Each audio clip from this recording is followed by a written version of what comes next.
You are now listening to Nerd Rage Radio with Bobby Skullface and Adam Russman. This podcast is intended for mature audiences only and may not fit with your sensitive sensibilities. You may be a victim of meaningless outrage, or you may, in fact, be a big ninny pants. If this is the case, please feel free to turn it off now. This is no country for ninny McNinny pants. So crack open the Mountain Dew. Make sure the cheese doodles are super fresh. We're in your mother's basement. It's Nerd Rage Radio. Welcome to...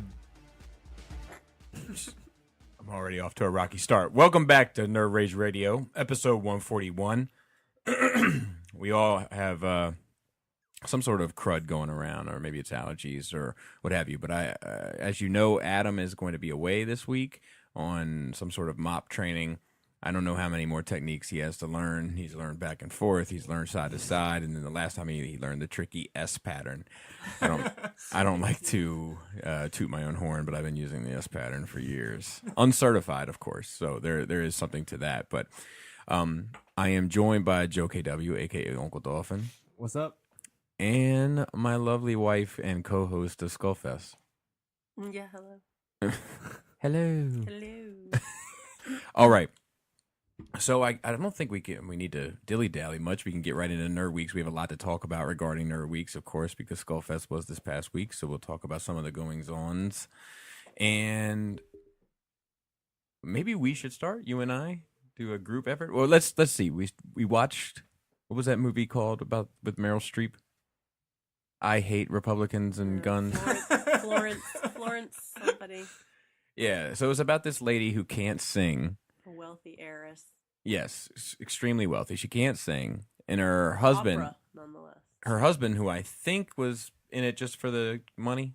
Do you think that or no? I think he also knew she was a nice person, but See that little wiggle waggle there in the middle there? That was you talking. all right. So he's been like paying off. Sweet spot for me. Scream. He's been paying off like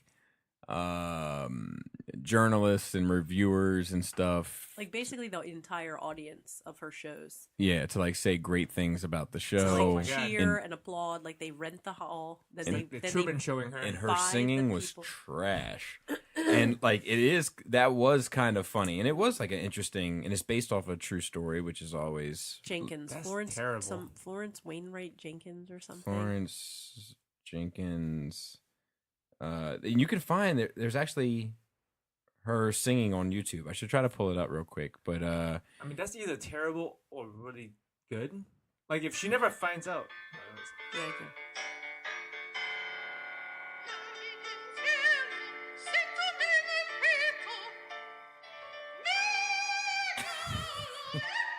Well, she like would really go for it. Like she was very passionate about music. She had just tone deaf. yeah. And all those people are just looking at her with straight faces. Yes. Whew. Now I'm gonna look up the real Florence Jenkins.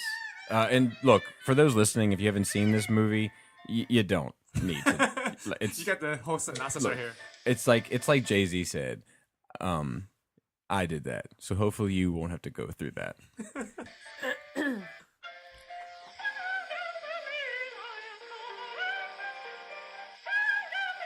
It might be worse. So that's really her. So it's like it seems to be pretty accurate. I think they made her sound better than she actually does. Yeah, it's not good. It's not good. But if she never finds out, though. Well, but she does. I know, but I'm saying if she never finds out, then like she lives a pretty happy life, right? Well, she was still actually pretty. She was a pretty optimistic, fun-loving person. I mean, all she did all day was train for opera and, shop. Yeah, I don't know what else she did really. and she kept a briefcase All with the her money. will in it. Yeah, all the money in the world. Do we see anything else? Did we watch anything else? I've been watching a documentary on the Freemasons. That seems I should- more like an Adam thing to do. Well, I'll tell you a little story. So I know a guy, and I don't want to put too much of his business out there, okay? But I don't know what the right word is, tried out for the Freemasons. Okay. Pledged. Auditioned? Let's say pledged. Okay. and found it extremely strange. Like in the first couple of weeks, and was like, yeah, you know what, this shit ain't for me, and I'm telling everybody the secrets. I mean, he didn't get far, so he doesn't have many secrets to tell, you know. But ever since he like told me his experience, I was like, I need to learn more about this. So I've been watching these documentaries on it and such, and it is interesting. They do raise an interesting point where they're like, look, it's not like it's a dangerous group of people. Like most of them are like, you know, skilled people and good people, etc. He's like, but what is dangerous about them is that there's a lot of people in the police and law enforcement and judges and the judicial system as a whole that are into it. So like part of their belief system is to protect one another, like protect their brothers. So if you go before a judge, is he going to be more lenient because they're biased? Exactly. So that was an interesting series of documentaries that I'm watching. And then what the fuck else? There was Skullfest, of course, but I'm just trying to make sure there wasn't I know anything. we watched something else really good, but maybe that was 2 weeks ago. Yeah. We watched the Captain Fantastic, but what did we watch after that? The drama. It was a drama. I don't know. Look how quiet you are, though. It was a drama. I think you just need to be closer. Yeah, it's not your vocal tone. It's just how close you are. Not comfortable. You get used to it. You can move this to you. Try that. I think I talked about that other one. So okay. We've been pretty busy. We have been with pretty busy. Skullfest. So we had initially Cody. I went and picked up Cody Wednesday night. Yep. Yeah, so it started Wednesday to all the way through Sunday. Yeah, and he was in customs for what felt like an eternity. So, but him and his lovely girlfriend, she was very quiet most of the week. Hung out with the kids. Yeah, She was very sweet though, and Yes. she was really, really good to the kids and she was with the kids, and I enjoyed having her. Mm-hmm. Yeah, they're easy house guests every time. This is twice now that they've crashed with us. They're a cinch. And then there were, we went to Washington D.C. on Thursday, and we got stuff. So hot. Well, she wanted to see some of the stuff in her, you know. Yeah, so we got there at like 11:30, 11:45. Did the Air and Space Museum because it's like her father's really into that, so she wanted to go see that. It took forever. What to get like around? to kind of get around, you know, and the kids aren't making it any. Yeah, it's not really. But it's kind of broken up, so like when you're doing each section takes. Yeah, and then you know the kids are fucking being kids, and you know it was just like oh, and I kept looking at my watch because I was like, we're not doing well. Oh, we need the Robert D. impression. Oh yeah, he was very... See the spaceship, see the jet, see the airplane, see the Wright brothers, see who's the good Buzz Lightyear, and so we got through that, and then everybody was starving because we hadn't had lunch, and we went and got something to eat at like one of those bullshit stands outside. That's like, you know, but it wasn't too bad. We got turkey sandwiches, and yeah, it was fine. It was. But Jana decided to get chicken tenders and French fries, and then we had like 2 hours of walking in 100-degree weather, and she was hating life. Oh, she was a train wreck. Oh, my stomach hurts. My chest hurts. I can't feel my arm. Yeah, that did stress me out a little bit. But I know it stressed you out. It was the wrong arm. Yeah. That's why I was like. Anytime. I don't know. I don't feel like that's a normal thing for a kid to just say my arm is going numb. I don't necessarily feel like it's a normal thing for any kid to say, but I do feel like it's a normal thing for her to say. Just a strange complaint. I disagree. It was strange enough. I felt like there was probably some validity to it. The back of my knee. That would have been a different, but my arm feels heavy and numb. Just walking too much. And it was her. It's like her damaged arm too. So. And she had she had allergies, and so she's coughing and sneezing the whole fucking time. And I'm like, I think you have Walker's lung. So we went and saw the Capitol, and then we went and saw the Washington Monument, and then we walked really, really, really far to the White House. Then we walked to the White House, And then What was there pumpkin directions to get there? Oh no, nope. Somebody had it down. look, this is Yeah. I wouldn't have brought this up, but this was bullshit. So first of all, first we were going to go to the left to the White House, Mm-hmm. but then we realized actually it was to the right. I was turned So around. you can understand We didn't walk my to the left. hesitancy. I was No, turned around. but I was that's turned where he around. was telling me we were headed. And then I went thought the we other were on way. the exact opposite side of where we were. And Somehow in then my for mind. like 5 blocks, he's like, "It's going to be on the next block. It's going to be on the next block. So it's getting going to be on the farther next and block." Further away. And my kids are sweating, and I'm like, Getting walkers along. "Are you sure walkers you on. know where you're going?" So then, like, I think I'm losing it a little bit myself as well. So I turn and I see this building and it looks fancy. I'm like, there it is. It's the fucking treasury. And she's like, the Department of Treasury, and I'm like, fuck. so then we backed Why out. And you she's, even thought that was the White House? Like I walked up, I'm like, "What is he doing?" He's like, "There it is." I'm like, "Seriously? well, there's Like, like, does that look even slightly like the White House? Is it even white?" I'm like, No. it's the back of it. You never seen the back of it. Trick the British people. They wouldn't know any better. God. And there's like armed people all over the place. I'm like, this is it. Let's wrap it up. Let's take it all in. And then, like, she's been telling me I don't know where I'm going for so long that now I'm like, maybe I don't know where I'm going. No, I didn't tell you anything. I just asked you. It was your insecurity in where you were going. So That then was an issue. I finally asked somebody. I was like, "Where's the way out?" They're like, "Next block left." And I was like, "Yeah, I told you I knew where I was going." So we You went up- wouldn't have asked somebody if he was certain as to where he was going. You made me doubt myself. Oh, I think anyone has Supposed that to be power. standing strong behind me. He knows where he's going. That's why I need a confident. He knows where he's going. Yeah. So we saw the White House, and we saw all the crazy people that sit in front of the White House that do fucking yoga and Okay. I just thought you just seen protesting people. yeah, them folks, and the children are the future. You're killing the children. And then we packed up and had to walk back. Now on the way back, I'm carrying Selena on my shoulders because she had it, and It's a lot of walking for those little legs. yeah, it's a lot of She walking. had been So a trooper. I got her a good distance, and then she I think her legs were going to sleep, and she needed to get down. But there was this rambunctious group of kids, and when I say kids, I mean probably 16-year-old, Oh, 17. I think they were even younger. And like they were throwing water on each other, they're pushing each other around. I wanted to get past these kids so bad. Just kids having fun outside on a hot day.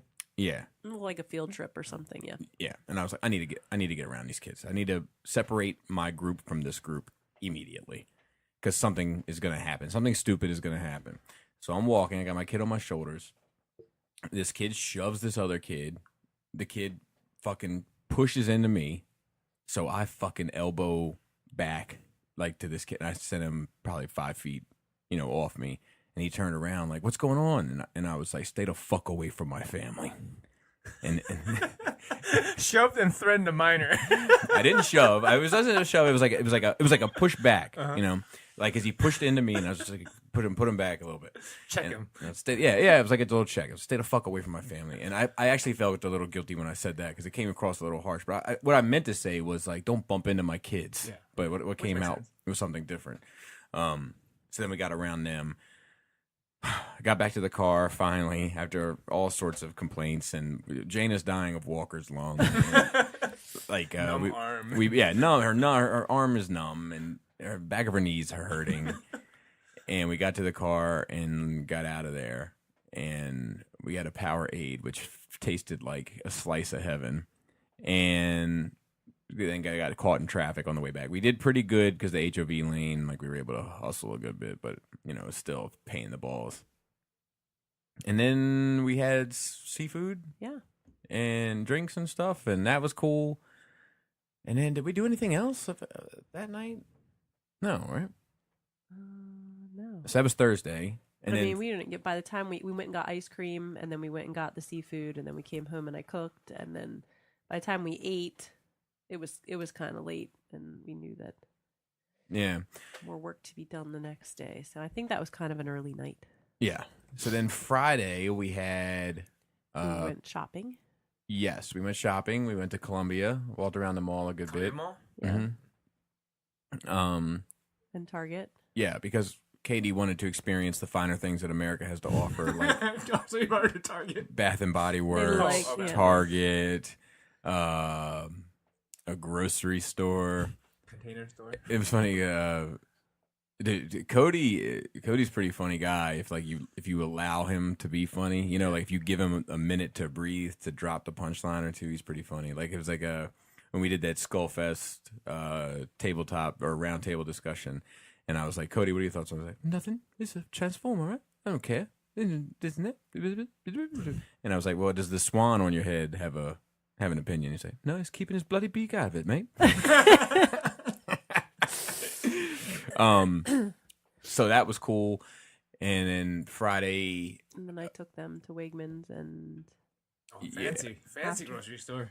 well, poor Deluxe hit me up. I didn't know what time Deluxe was getting to while my we were house. on- And Deluxe hit me up at like 10:30 and was like, where you at, bubba?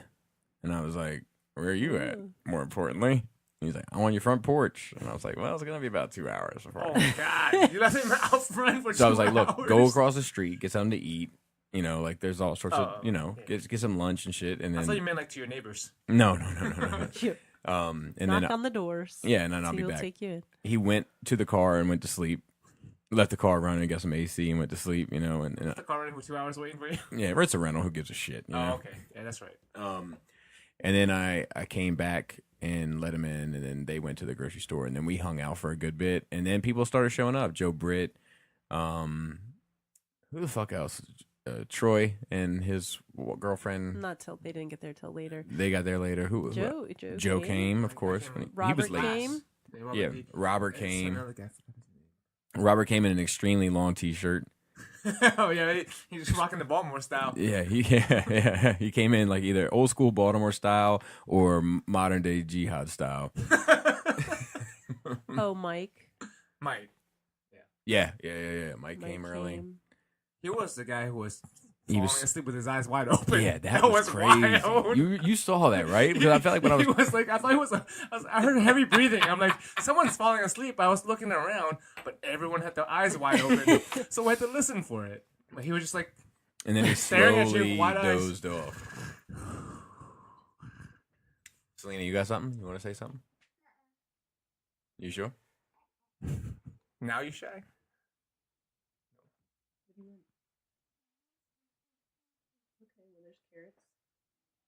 She Selena says she wants something healthy, but she doesn't really have a good idea of what healthy is. She just ate some coffee ice cream. Oh, So not. You try the Robert D route of parenting. Yeah, pretty much. So, who else? Did anybody? Oh, yeah, but Joe, that dude was like, he was sitting there and he's like,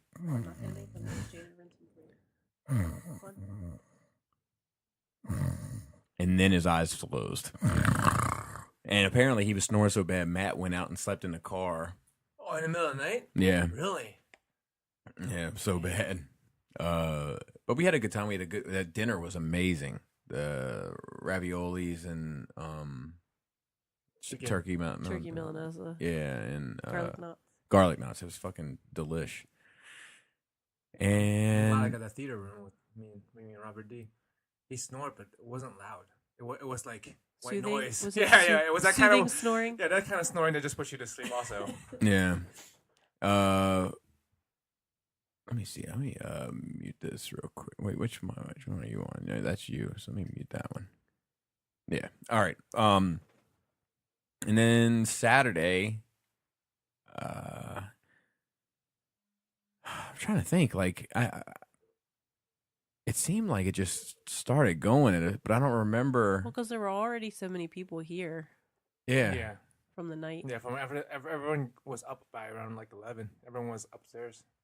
So how did we feel about it? I keep hearing people saying it was more laid back, but I didn't really necessarily feel that it was more laid back.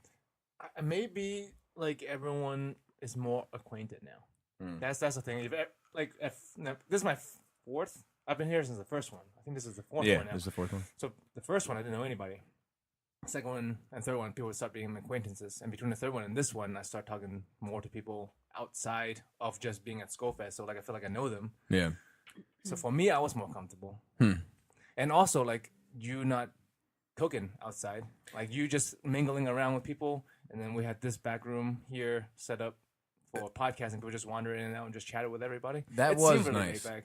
That was nice. It was nice to get mingling. I mean, you had to do everything, unfortunately, so that's less than optimal. What is your experience like from your vantage point of the kitchen?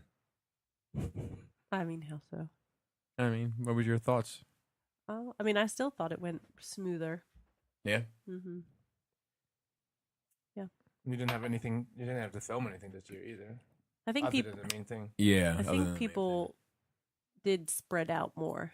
Do you know what I mean? I think that there's something to people feeling more comfortable having been here a couple times, and people hanging out in the dining room, people on the front porch, people in the family room, people in the basement, people outside in the rain. People were just everywhere, so it didn't ever feel like insanely crowded. Like I feel like previously it's been everybody's outside, and then everybody's in the basement. Yeah. You know what I mean? Like, and there was just people were more distributed. It was crazy to me that I still somehow like didn't get a few seconds with this person and didn't get a few seconds with that person. Like I got to talk to a lot more people overall, but like Dave hit me up today and was like, "Man, I still didn't really get a chance to kick it with you at all." I was like, "Dude, I was thinking the exact same thing." Just so strange. It's a lot of people. Yeah. I guess that's ultimately what it is. But, and then Sunday had a pretty big breakfast spread. You couldn't make it Sunday. Out work. Had a pretty big breakfast spread and then chilled out. We had French toast. chilled out a bit in the basement and then We did French toast, Pancakes. I only got French toast 1 year. 6.5 pounds of bacon. Really? Well, I only came one Sunday. Oh, It's like every day I take off is $400 out Right. of my pocket.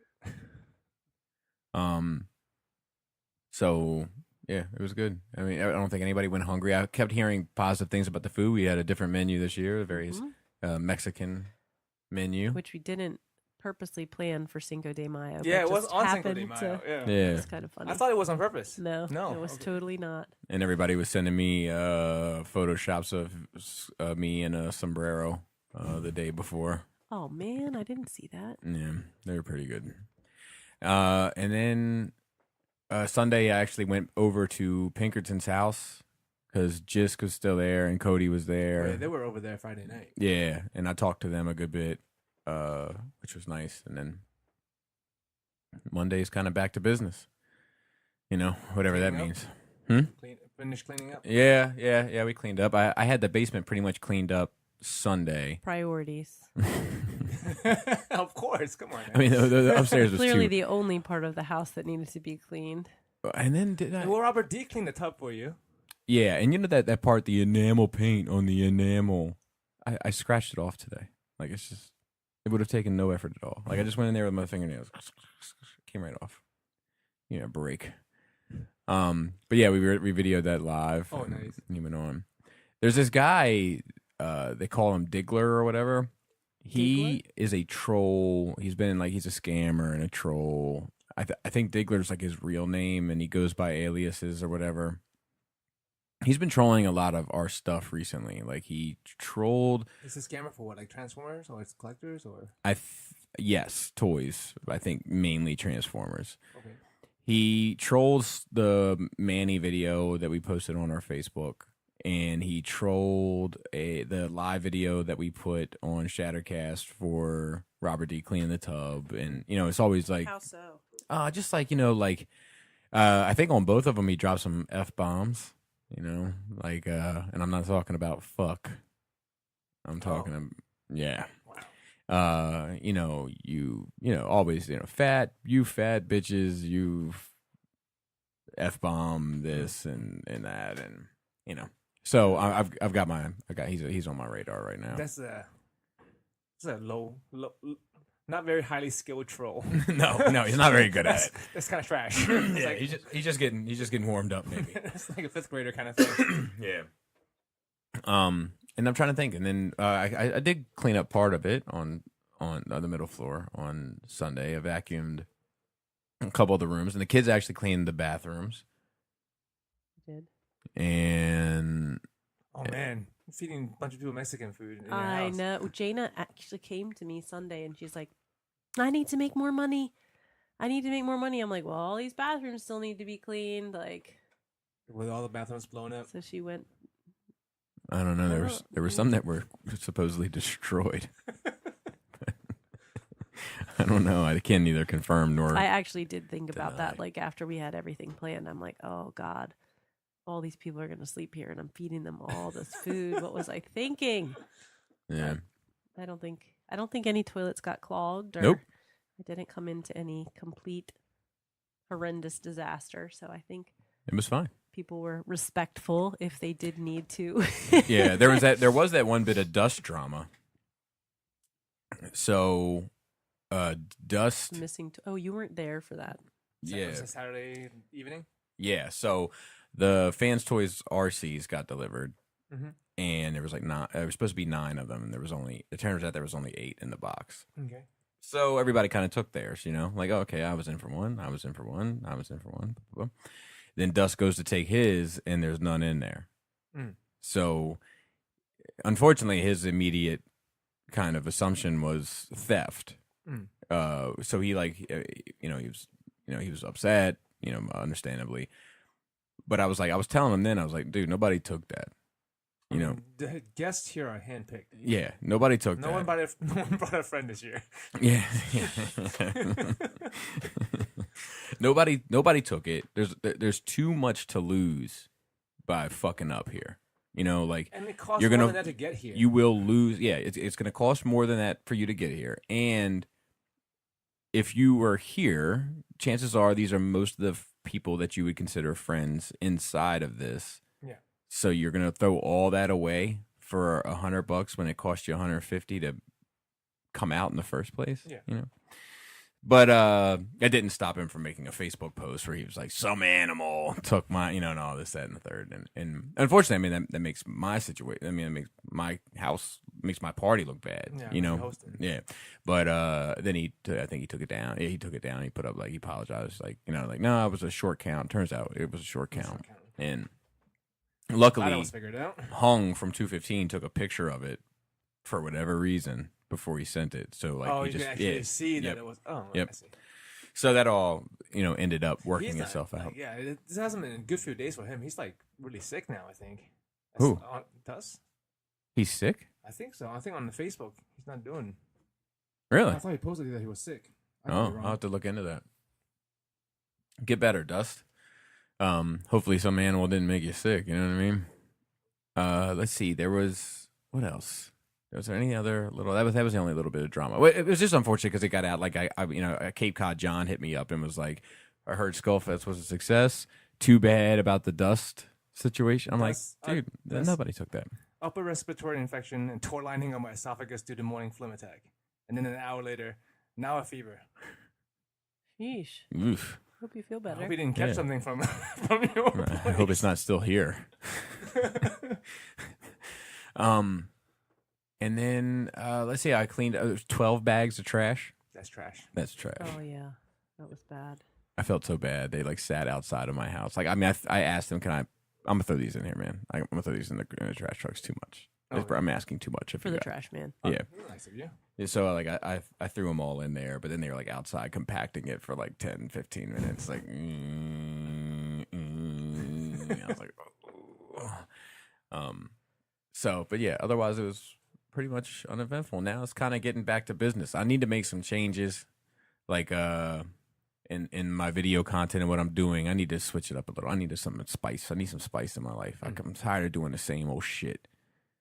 So I'm gonna start doing some. I'm still gonna be doing some reviews, of course, but You've been adding stuff. You've been added sit down Saturdays. You did a book review again. yeah. I just wanna shake it up, man. I'm just getting.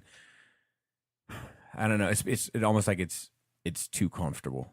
Where I don't feel. Stretch your creative legs. Yeah. We started working on a new diorama.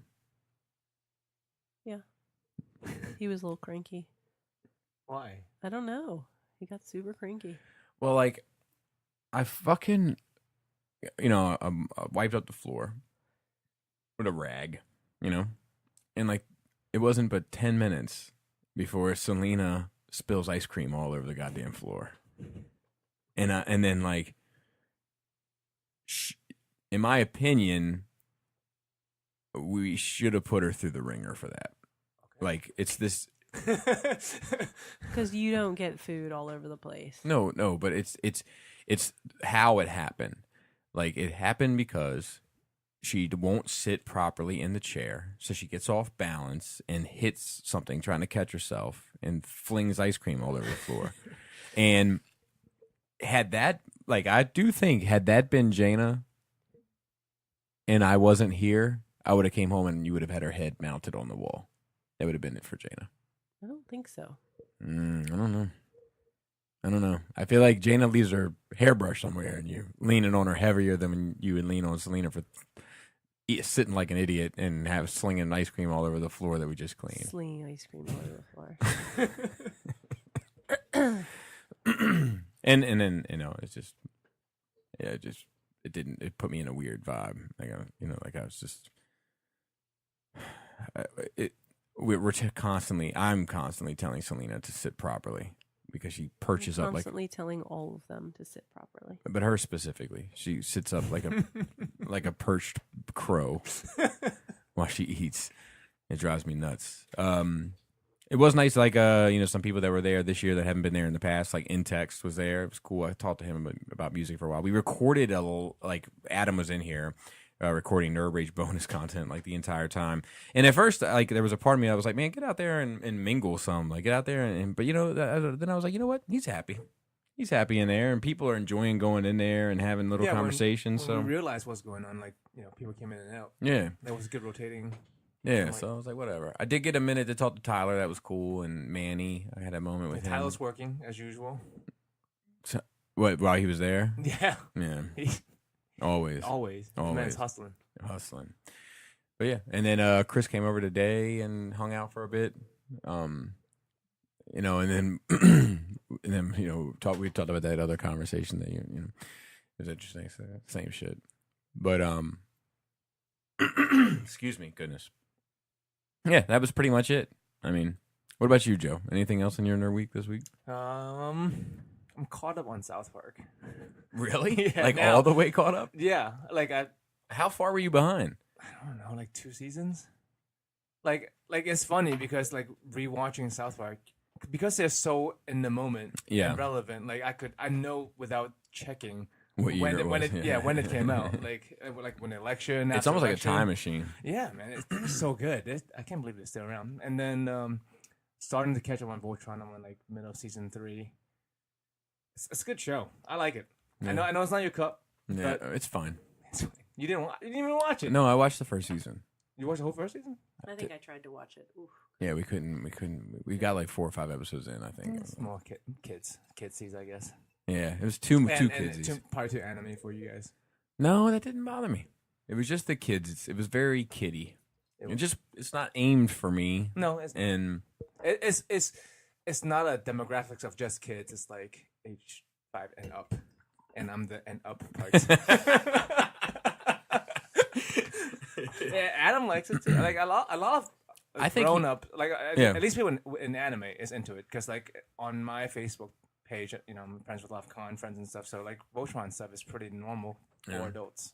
How did Adam trigger you when we were doing the thing? You were like, Joe's already triggered, and you were like, whose fault is that? Oh, we're talking about Star Wars, man. Oh, in here. Yeah, in here. I was arguing about Star Wars. You got pinned down, man. You should have called for reinforcements. I'd have came in. No, I just he wasn't picking sides, but he definitely knew where I was coming from, even though he doesn't like Star Wars. Mm-hmm. But he was like, at one point, he was like, Adam, do you have empathy? Well, he was like, I don't think you can put yourself in other people's shoes and understand how they feel. And just kept saying, like, like I talked to him a good bit on the phone. He was like, there was times where I was like, I think at that time, he was like, I'm sitting in here podcasting with Joe and Adam, and Chris is hanging out and this and that. And he's like, this is fucking awesome. Yeah.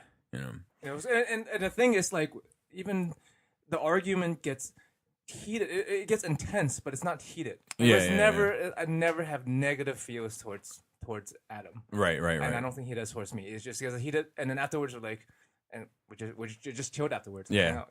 He we had to. What was your argument? I guess whether or not Last Jedi sucks would be my guess.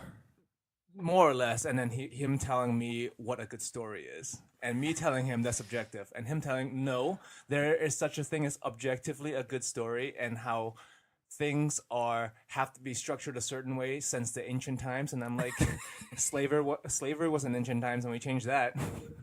But hey, listen to the Patreon episode, guys, if you want to hear that argument. Yeah, and plus there's going to be like there's also like this, there are plenty of movies that break the traditional storytelling and then are considered brilliant because of that. Yeah, a lot of stuff doesn't have to follow a structure, but like that the point of the whole argument really it's straight away from Star Wars. It's straight for me personally into like you have to understand certain things are subjective and certain just because you feel a certain way about something doesn't make it objective.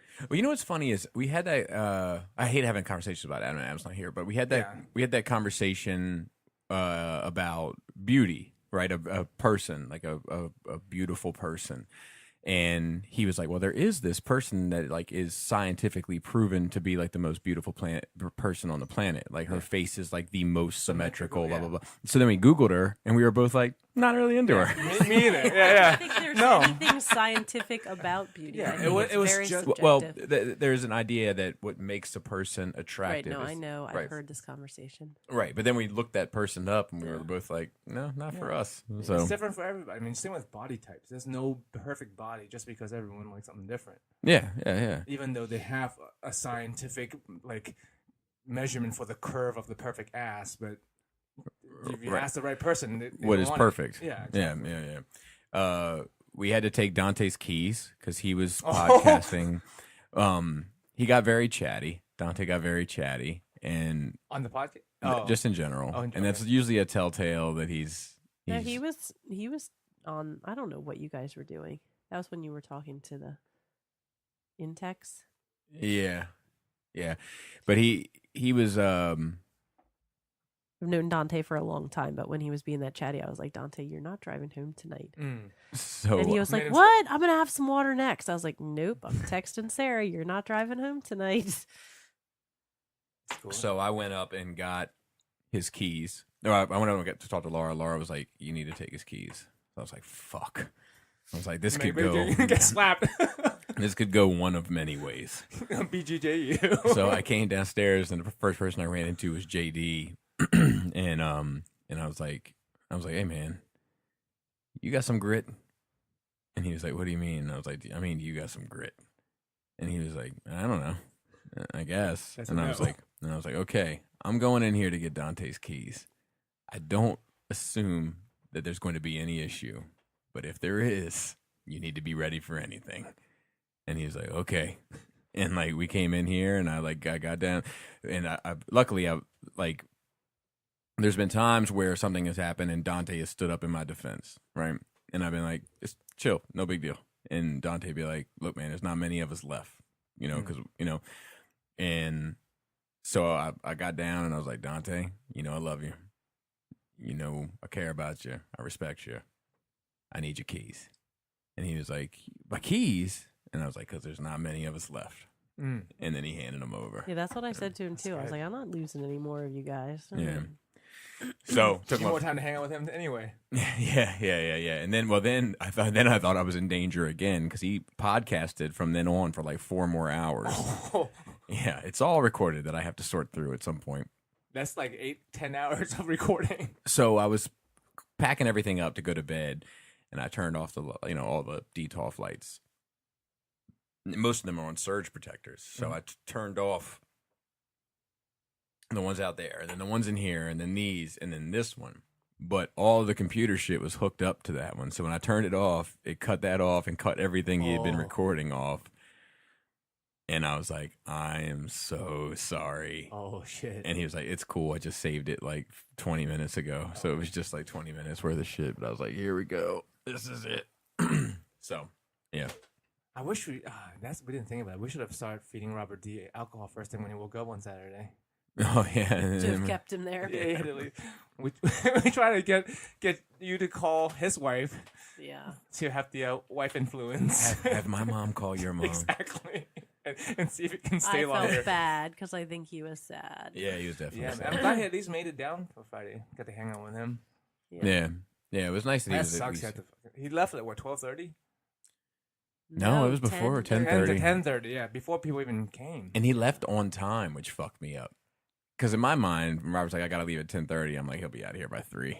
You know. No, he left. He I mean, really- he had a He mission. said that Lisa had like a sitter from like 10:30 to 2:30, and he didn't know if that, she was expecting him to be home right at 2:30 because she might be in the city at school studying. So he really felt like he needed to be there by 2:30. Yeah, he missed everybody. He was very upset on his ride home. No, I'm sorry, on his ride to my house.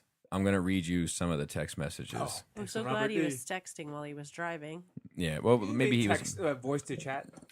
There you go. That's what he was doing. So he said,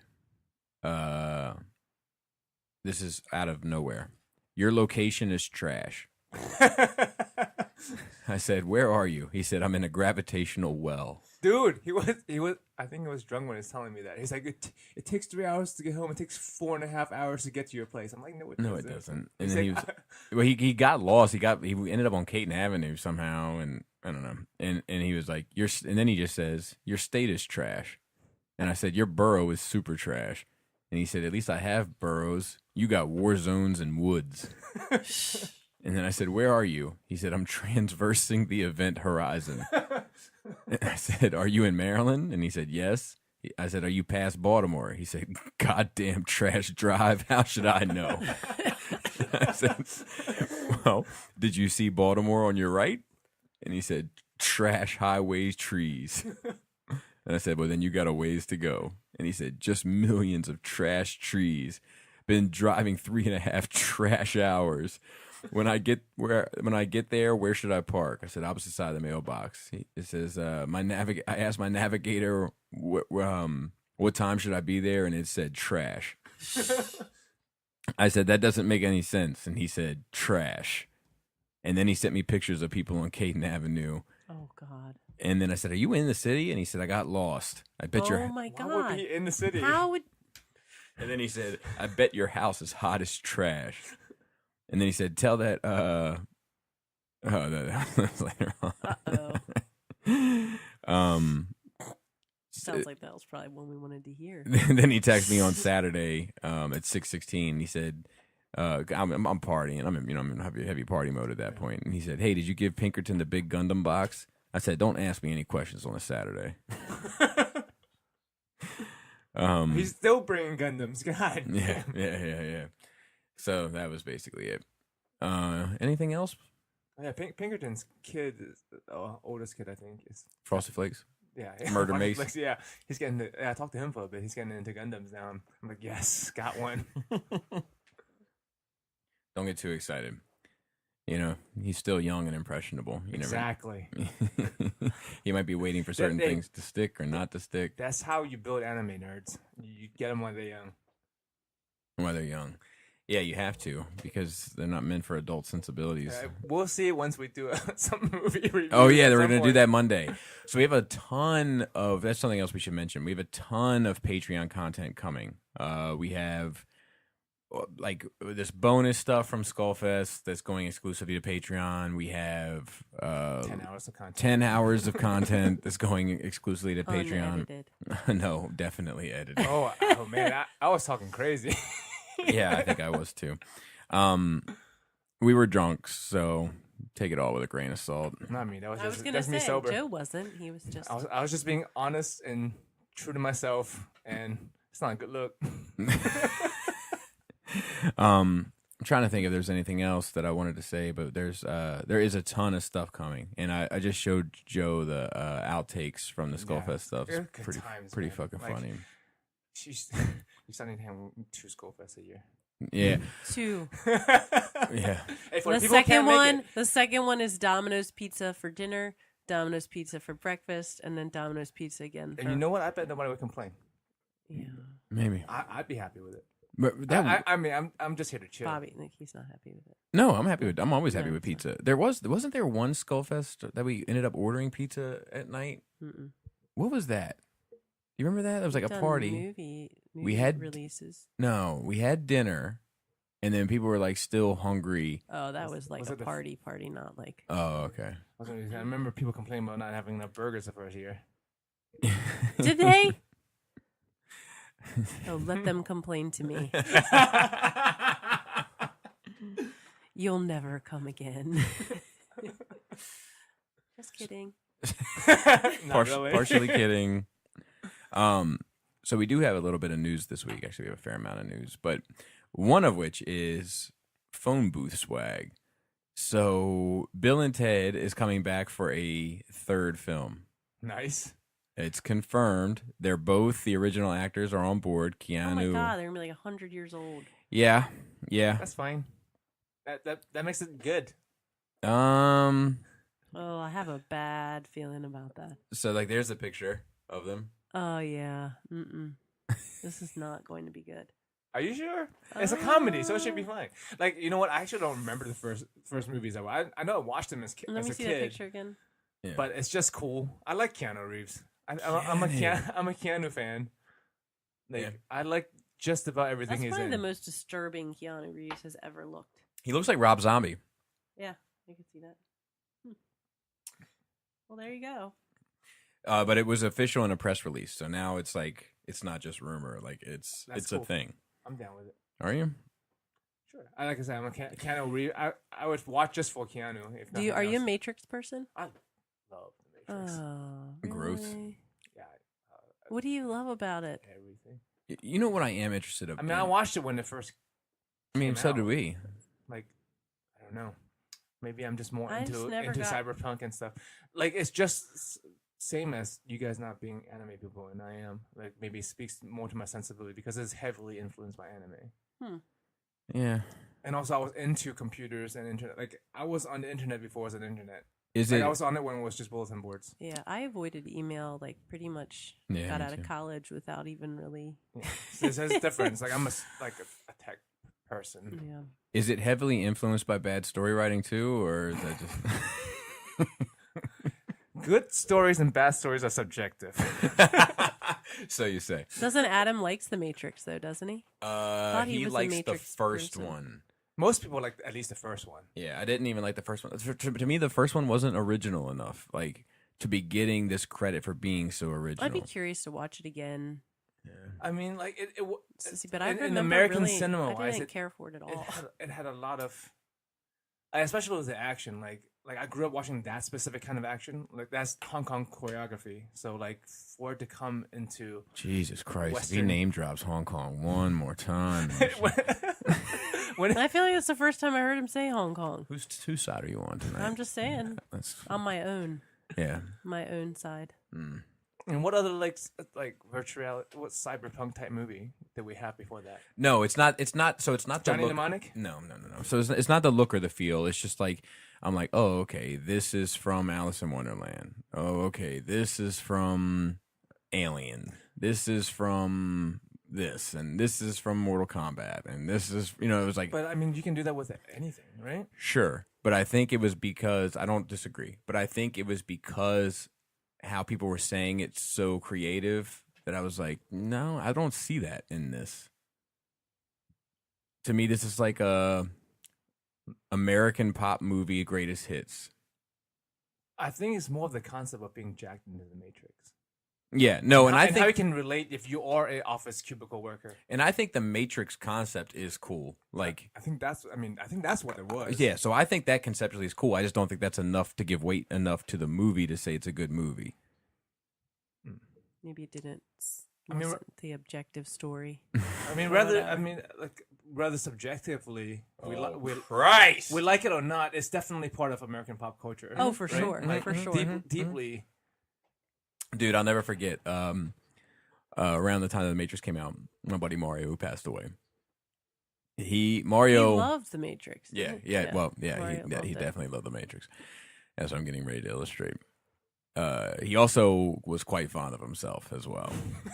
God bless him. But so I used to go over his house all the time, and he would like take a shower or whatever, and I would be left to my own devices. And he had this notebook sitting out, and so I went looking through this notebook, and like You're terrible. You're not supposed to do that. We're kids. And this one had a it was like remember those spiral notebooks that had the little tabs and you write a little on a piece of paper and then you slide it into the tab. Yeah, and it said subjects. Yeah. And it said movie plots, and I was like, I'm definitely reading that. He's working on a screenplay, man. Come on, it was not done. So let me tell you about my buddy Mario. My buddy Mario was Afro-Cuban. Okay. So, and that's all you really need for this story. Okay. So I'm reading the script. I'm reading the screenplay he's working on. He's like, the door slams and and the head is taken off at the shoulders. And, you know what I mean? And there's like, enter the one, an Afro-Cuban male. How old are you guys? Probably he was like older 20, than us. probably so. 22, 21, somewhere around there.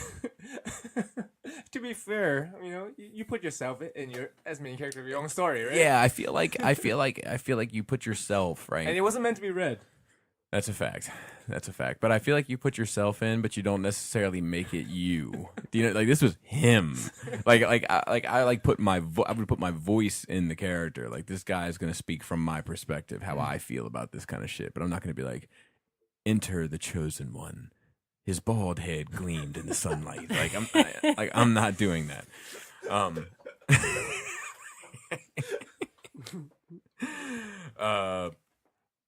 Also, real quick, we for the second year in a row with Nerve Rage members changing, we were able to get the entire Nerve Rage team together. Almost didn't happen. Oh yeah, almost didn't. I happen. had you to had to leave, go, and and Dante was just late. made it. Yeah, and the team doubled this year. Yeah. But Well, did it? no, it didn't No, double. really, the only new person was Manny and Marilyn Phil. Yeah. But speaking of which, Phil, I did save that piece of cake for Joe, Oh, and he yeah. did eat it, and he thoroughly enjoyed it. I ate the first thing I walked in. They said there was cake, and I ate it. That's the first thing I did. And, So- we wait. gave him we had saved him the last root beer because Phil always brings you root beer too. Dude, he always looks that funny, man. That's said they were going to kick what? Hmm? Or you say cake? Cake. Oh. So you say. I thought you were talking about more Hong Kong fighting. Yeah, and Manny and Phil. Yeah. And it was nice. It was nice. So Manny needs to make 2 more mugs. 2 more mugs. And then maybe 3, but more on that another day. Yeah. More on that another day. Do I know about this? No. We had pictures with and without him, right? Yeah, for a little insurance. Yeah. So I'm gonna pause it real quick because we're gonna watch this trailer together, and then I'll tell you the other person in the running. It's top secret. We're men in tights. We roam around the forest looking for lights. We're men in tights. All right, so Robin Hood is coming back. How do we feel about that? Do we need another Robin Hood movie? Like, does anybody feel like, you know what I haven't had enough of?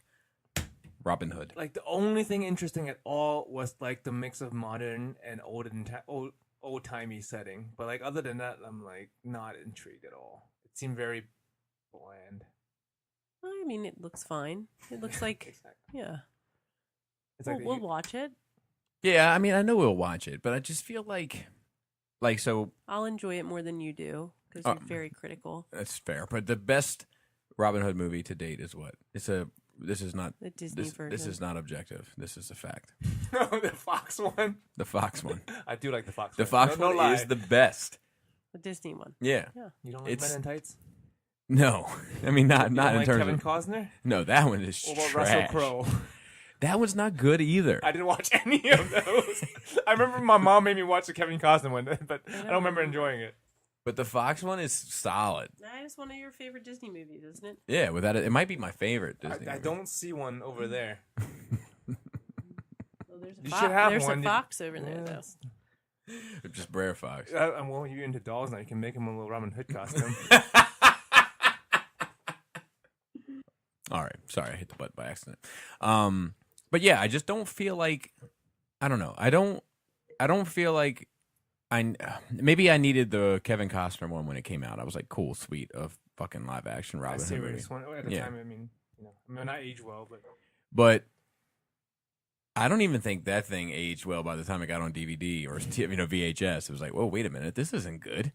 I bought this Ewok Village twice for nothing. Well, maybe that's why they're trying again. Yeah, but then we had the Russell Crowe one as well. That wasn't great. That was recent. Right? Remember That was 4 years that. ago. Did we see that? Yeah, I I think we own it. But Ridley. Oh, that would be thanks to you. But Ridley Scott, I think, did it. Oh. So it had Russell Crowe was Robin Hood? Mm-hmm. I have no. Yeah, I remember when Superman came out, and they were like, "Oh, both of Superman's dad are Robin Hood." It's Cameron Costner. And I think you need Prince John and the Sheriff of Nottingham to be villains. The bear. You like the cozy bear?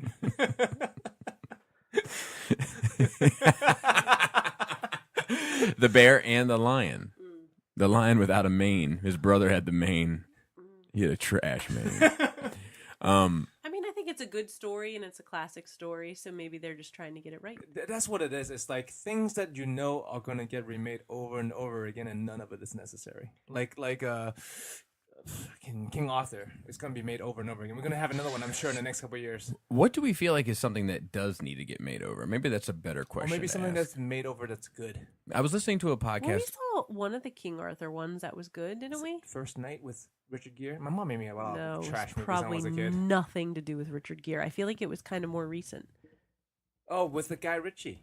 Yes, that was good. Was it? I didn't watch it. That was should good. watch The King that. Arthur one was good. Yeah, it was I good. don't think it was received Because I was kind of extremely like, well. oh, here we go, another King. Because Bobby loves to order those on Netflix. I'm like, oh, yay.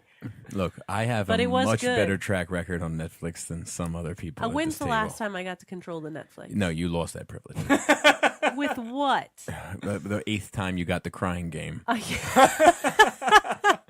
Oh yeah, that's what you guys get a DVD. I always forget that you can't- guys get DVDs. Yeah, we're the only people in the whole United States I that think still so. get a live DVD, but he won't give it Like up. as soon as you guys quit, they will stop offering the service. Exactly. That's exactly right. But you can't get the we're new supporting, stuff. We're supporting the entire Netflix. You can't get the new stuff. We I don't- can't get the new stuff on the DVD either. Yeah, We don't.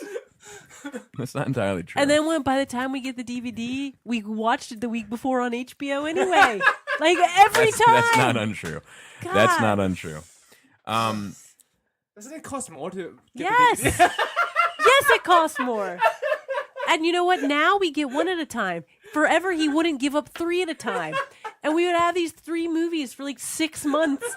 I swear to God, we would pay all this money. No, but sometimes we get to watch 2 movies in a row. I'm like, when? There was a time. We when- finally. It's like you didn't want to let go of dial-up. He doesn't want to let go of anything. It's an issue. Yeah. No. Look, a lot of the movies that we watch through Netflix DVD, which I don't even think is a Netflix, is like a Netflix subsidiary company now. Like it's like when you go to Netflix website, you got to click on this other button that says like DVD on the go. Because or no one some watches shit. her DVD Just for anymore. you guys. My husband still buys them and rents them. That's a fact. It's not untrue. Speaking of things that just won't seem to go away, something is new on the rumor mill, which is that Oh boy. news surrounding Blumhouse's Spawn reboot has been picking up steam as of late, and now we have word that Todd McFarlane has offered Jamie Foxx the lead role. I don't hate it. I don't hate that either. He can be good. He's a good actor. Yeah. There's no doubt about it. And I wouldn't mind seeing more Spawn. I enjoyed Spawn. Yes. I think Spawn has the potential to be something great. I just don't know if it has that potential while Todd McFarlane is involved. And I know that sounds crazy, But he's crazy. but he's crazy. I mean, I watched the last Spawn movie relatively recently because Chris hasn't watched it. And I don't hate it. I feel like it looks like a low budget. Did we maybe. watch there was like live action and animated Spawn, Yes, right? the animated Spawn was good. I like the animated Spawn. The animated Spawn is amazing. And what's cool about the animated Spawn, the Spawn movie, and the Spawn comic book was they weren't identical. Yes. They were all in the same spirit. I want to watch that Spawn movie for a commentary, but Adam refuses to. I'll watch it with you. Oh, sweet. Adam refuses to because he watched it like last year and he's like, it's like the worst fucking movie ever It's made. not. No, we have I different don't think tastes. it is Like, either. I apparently in this group of friends, I have shitty taste. That's not untrue though. Sometimes. You're saying he has shitty taste? Transformers 5. It's a shitty movie, but I enjoyed watching robots fighting. It's kind of shit that you enjoyed watching it though. There's plenty of I'm not shitty saying it's a good movies movie, that though. I enjoy watching. Like Street Fighter, the movie, Like what? and Mortal Kombat. I don't want to talk about it. No, let's Crying talk about game. it. No, I don't want to talk about it. Oh, Crying Game. It was sort of sick and twisted how many times I got Crying Game. And like apparently we had seen it and then I ordered it. And then he was like, we've already seen this, and then I ordered it again. And Buy it at the point. I'm not sure what the Yeah, and that's like it's like subconscious a trans thing, isn't it? Like yeah, Yes. it was yeah. I don't like- ever remember what I've seen though. I have a terrible memory. You know, It's good. Like him. He's like every time you read something, it's like you're reading it for the first time again. Yeah, that's how it is for me with most movies anyway. you know what's funny is my memory it's hit or miss. So like I have a tendency to remember specific scenarios He remembers way too much. of like real life things. But like when it comes to like books I've read or movies, like it's like fight or flight sometimes. Like if I've seen the movie 1,000 times, like Star Wars. I and- don't know. I feel like you remember movies like Yeah, but if I've only seen it once, no. I'm gonna argue. But I was telling this story at Skullfest, and I was happy because I was like, I recite this story a lot because I think it's hysterical. But He no, recites a lot of stories a lot. but this one I think is specifically funny, and it never really gets the laugh that I wanted to get. But I had a room full of people, and Jisk was there, and Jisk tends to get my humor a lot, so I was like, I'm gonna give it a fucking go, and I was happy because he thought it was funny. But back to Mario. Mario's mother was a drunk, probably still is. Now, probably more so because she lost both her sons, in addition to both of her husbands, and he was talking. There was this guy Andre that we knew. This guy Andre was from Italy. Like he lived in Italy most of his life. He still went back to Italy fairly often. His dad remained living in Italy, et cetera, et cetera. I don't remember him. Yeah, he wasn't around a whole lot, but he was around. And Mario one night was going on, and he would go on, and he was ridiculous, in his own way. He was the one, of course, but he was ridiculous. And Andre was like, Mario, you need some balance in your life. And he was like, I just want to stress, he's not American. He's not especially cool. He's like cool enough, And Andre. yeah. And he was like, Mario, you need some balance in your life. And Mario was like, the only thing I need to balance is your girl on one hand and your mom on the other. And people laughed, got a good laugh. And then Andre was like, oh yeah? Well, speaking of moms, your mom is over at my house right now. And you know what she's doing? And we were like, and Mario was like, what? She's stumbling down the stairs drunk talking about, where's me gold? And it didn't get a big laugh here either, which is fine. But there's something about that picture that I found exceptionally funny, and I forget how I got here and how I was going to tie it back to what we were talking about. But remembering specific things. yeah, like I remember that stuff like that. Like I mean, picture it vividly, but reading a comic or something, it's like it's hit or miss. But Spawn, I think, is a good story at its base, and I think there is potential there. And there's all those rumors about it being like a Seven type of movie, like Yes. told from the detective's perspective. Yeah. And you like, I think that has merit. I just don't know if and my wife hasn't seen it, so no spoilers, but in the Infinity War age, if that sort of superhero movie will work. That's the problem, because we're talking about that, right? Spawn and Batman are two characters that can be done that way well. But people are going to want to see Spawn and Batman as the main character. I don't know if they can get past the fact that they won't be, to give it a chance. They'd be like, I didn't even see Spawn in that movie. You know what I mean? This regardless of how good the story is. Yeah. I think that it's going to be, I think that there are elements of Spawn that are tricky. I think the cape is tricky. I think that his suit, you really have to drive home that this is like the warrior of hell uniform. Like, it can't just be a suit that he's rocking because he's fighting crime. I mean, they covered that in the first movie. I agree. Remember I'm that? just, Yeah. I agree. I'm just saying that if they were to redo it, they have to really ground the fuck out of it. Okay. Maybe it's me again. I don't hate the movie version. I don't hate the movie version, but It worked well enough for a low budget. I know it's not good.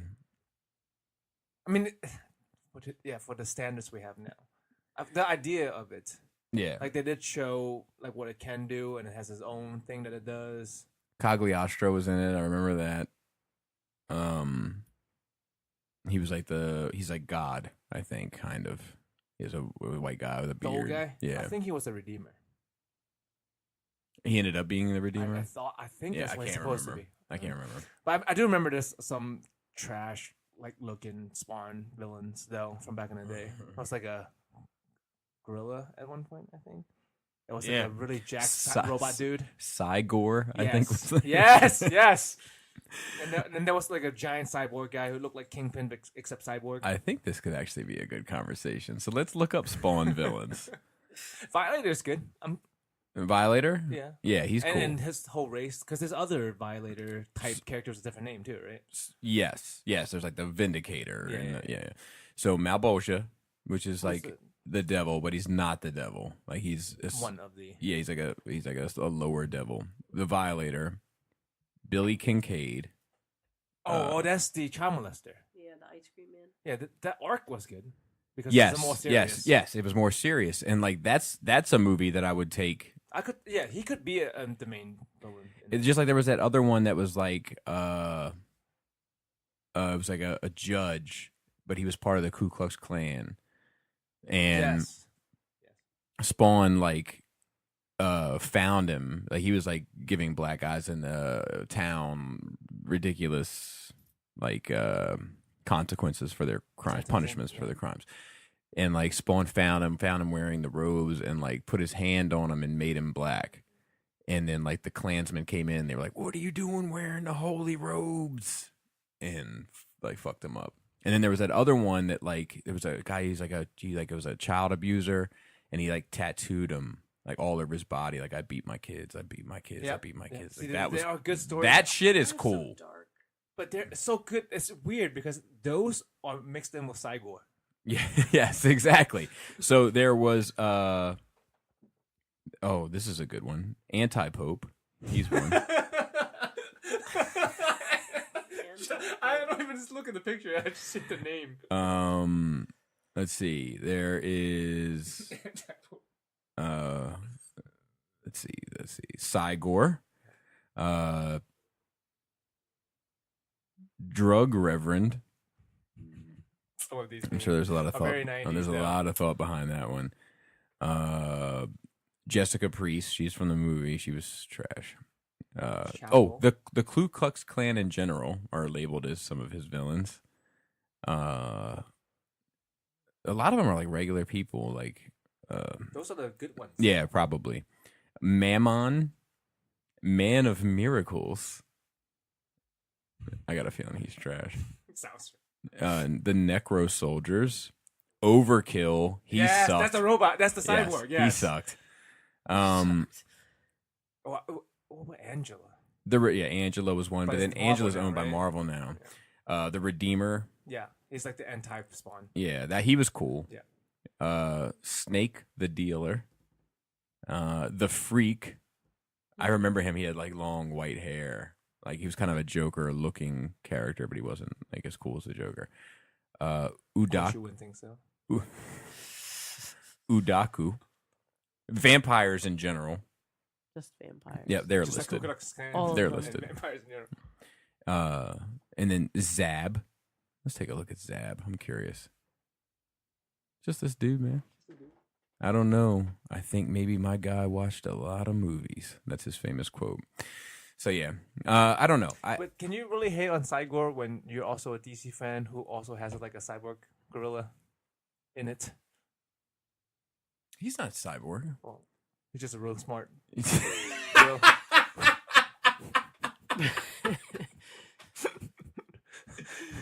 Yeah, it's like you're talking about Gorilla Grodd. in a robot suit. He's not in a robot suit. Gorilla Grodd is not in a robot suit. But there are two gorillas. One like wears a proper suit, like with a hat, like Michael Jackson's Smooth Criminal. No. Oh, like the hit monkey from Marvel. Yeah, and then there's also the Detective Chimp in DC. He's like a chimpanzee, but he wears a detective suit. Now that's fucking cool. Wait, that's cool. Any kind of monkey, anything. Dude, you put a chimp in a detective suit. I'm in. Like, come on. But not a cyborg gorilla. No, get it out of here. Actually, and Cyborg Gorilla is not even my least favorite. And then there's also the Creep, and then there's the Heap. Oh, he wasn't even listening. The Creep and the Heap. The Heap was just made a pile of trash. Yes, it's trash. The Heap is definitely trash. And he has like the toy has like a toilet seat like in the mold. Like, Oh, nice. yeah, not good. Is Spawn in his own universe?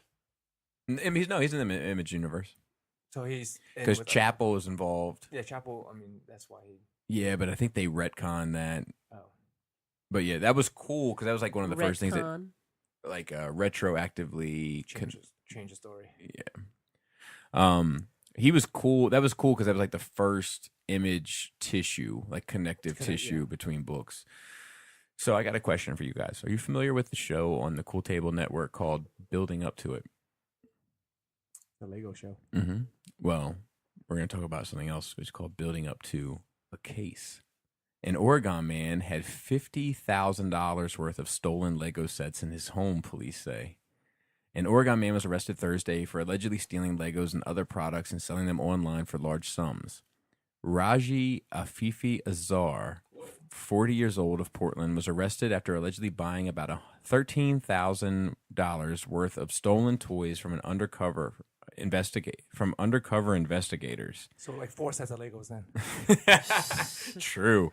Detectives executed a search warrant on Azar's home and discovered at least 50,000 in Lego sets stolen from Fred Meyer's stores, police said. Authorities said the figure didn't include the value of things that were allegedly stolen from the other stores, according to the Oregonian. Police photo showed Azar's garage filled with Lego sets. So, Wow. if you're that.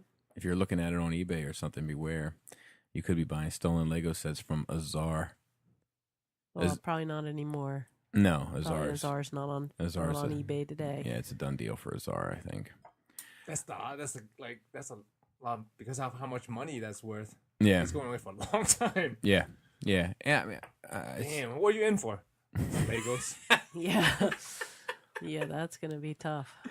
like, oh God, do you think like when he got his lawyer made a building joke at all? Like, I don't know, man. The prosecutions they're building a pretty solid case against him.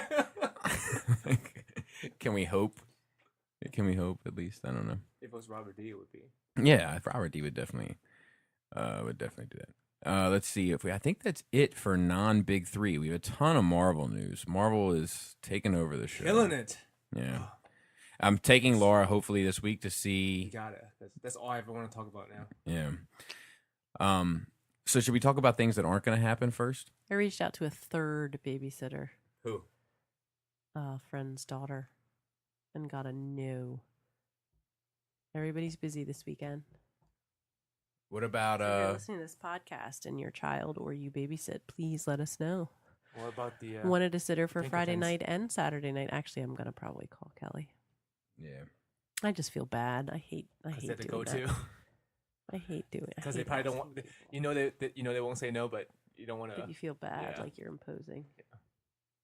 X-Men producer talks about moving forward with Channing Tatum's Gambit film. I put that one on as soon as I saw it. It's like, let me share this shit. Too bad Adam's not here to talk about it. Like, we haven't had any. This is a quote. We haven't had any discussions yet about what the Disney acquisition of Fox would look like for the Marvel properties because I think legally they're not allowed to talk about it until it's done. So no, we haven't talked about it at all. We're just moving forward as we move forward.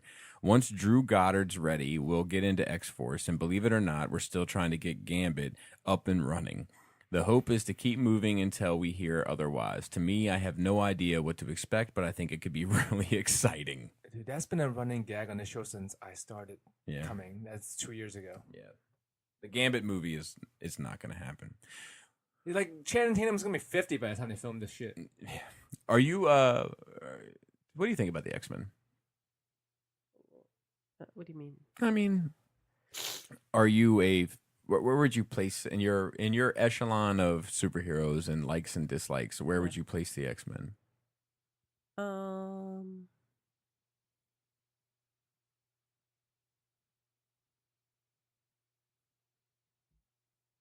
I mean, not off the top. Maybe in the middle somewhere. Maybe, you heard it here, folks. Maybe in the middle. I mean, so the X-Men are I mean, I enjoy them. I enjoy them, but I don't know. Of the X-Men movies, where would you put a Gambit movie in your priority list? Oh, like out of all the characters?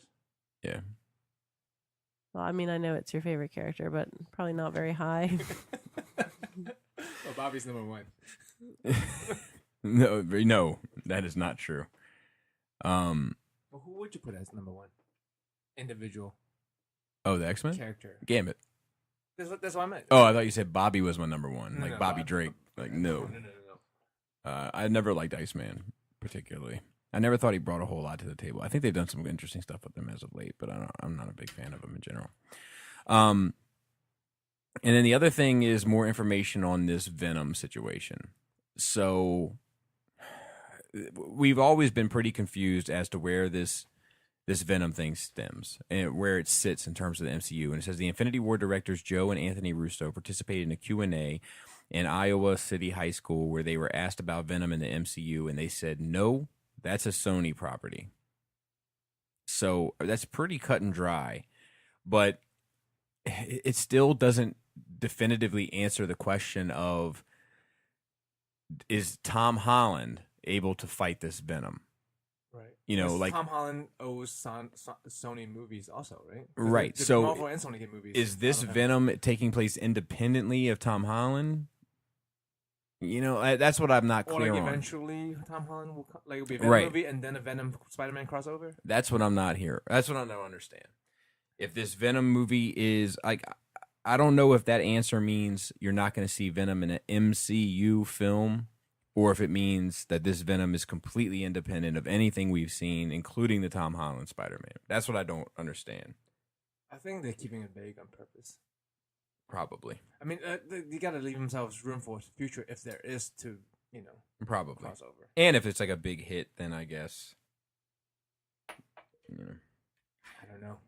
I don't know if it can be at this point. Like some of it from the trailer, some of it looked good. Yeah, but some I don't of think it it is looks like especially bad. no. But is it good enough to be a hit versus it was okay. Yeah, I don't know. We got another Deadpool trailer that we're going to watch real quick. Yes. So what are our thoughts on that? Adam put in the tagline, I think that this Peter guy is somebody. What do you think about that? I think they put him in there to make you think it's somebody, and then it's going to be a nobody. Personally, you gotta think of how Deadpool works. It's very trolly. It's very, it knows what it's supposed to be. I guess my question would be, who would he be? Don't know. I wish I could get Adam's opinion on that. Because he doesn't have any superpowers. You should call him. Like if he has superpowers, that'd be different. Because there is a Peter in X-Force in the past who is just a normal dude, but the personality is completely different from this dude. Well, what's his deal? He's like I think he led X-Force for a while, actually. He was like a super spy kind of person, and he had like fire fingers that he can shoot Fire out. fingers. Fire fingers. His fingers became like fire knives that he can Every shoot now out. and then I've been told I got fire fingers. Can we confirm or deny this? Oh, speaking of which, we had a very intimate evening last night. It was great fun. But then at some point this morning, I went back for a little good morning, how you doing? And I was moving my hand over, and then all of a sudden she just swatted my hand away like it was a housefly. And she has no I recollection. don't remember. I haven't slept very well though, and for several nights. So Need some I was rest. sleeping. I was sleeping well last night, so I don't doubt it. So the other thing is, in spite of all of this talk about Marvel and Disney and X-Men and blah, blah, blah, new reports are now indicating that there might be an issue with that deal. I mean, it's been rocky. It says that Disney purchasing Fox Studios is facing stiff competition in the form of Comcast, who continues to pursue Fox Studios. The latest is that CNBC reports Comcast will offer Fox Studios an all-cash deal of a massive $60 billion, which is $8 billion more than the Disney offer. Oof. You want Comcast to have them? Hell no. I know. Like Comcast isn't. Does Comcast have movie rights I guess for so. anyone? Maybe, I don't know. I mean, man, all these media companies are like umbrella under bigger companies. It's only like 3 companies in the world or some shit like that, man. Like I'm torn on it partially because like I like the American side of me is not crazy about Disney having all of this leverage, but I mean, like, at the same time, like I want my fucking X-Men and I want my fucking Fantastic Four. God damn it! it's not like it's any less of fucking corporate tomfoolery if Comcast buys out Fox. If you're worried about monopoly and shit like that. True. know? That's true. All I Also, care about is where Deadpool's going to be.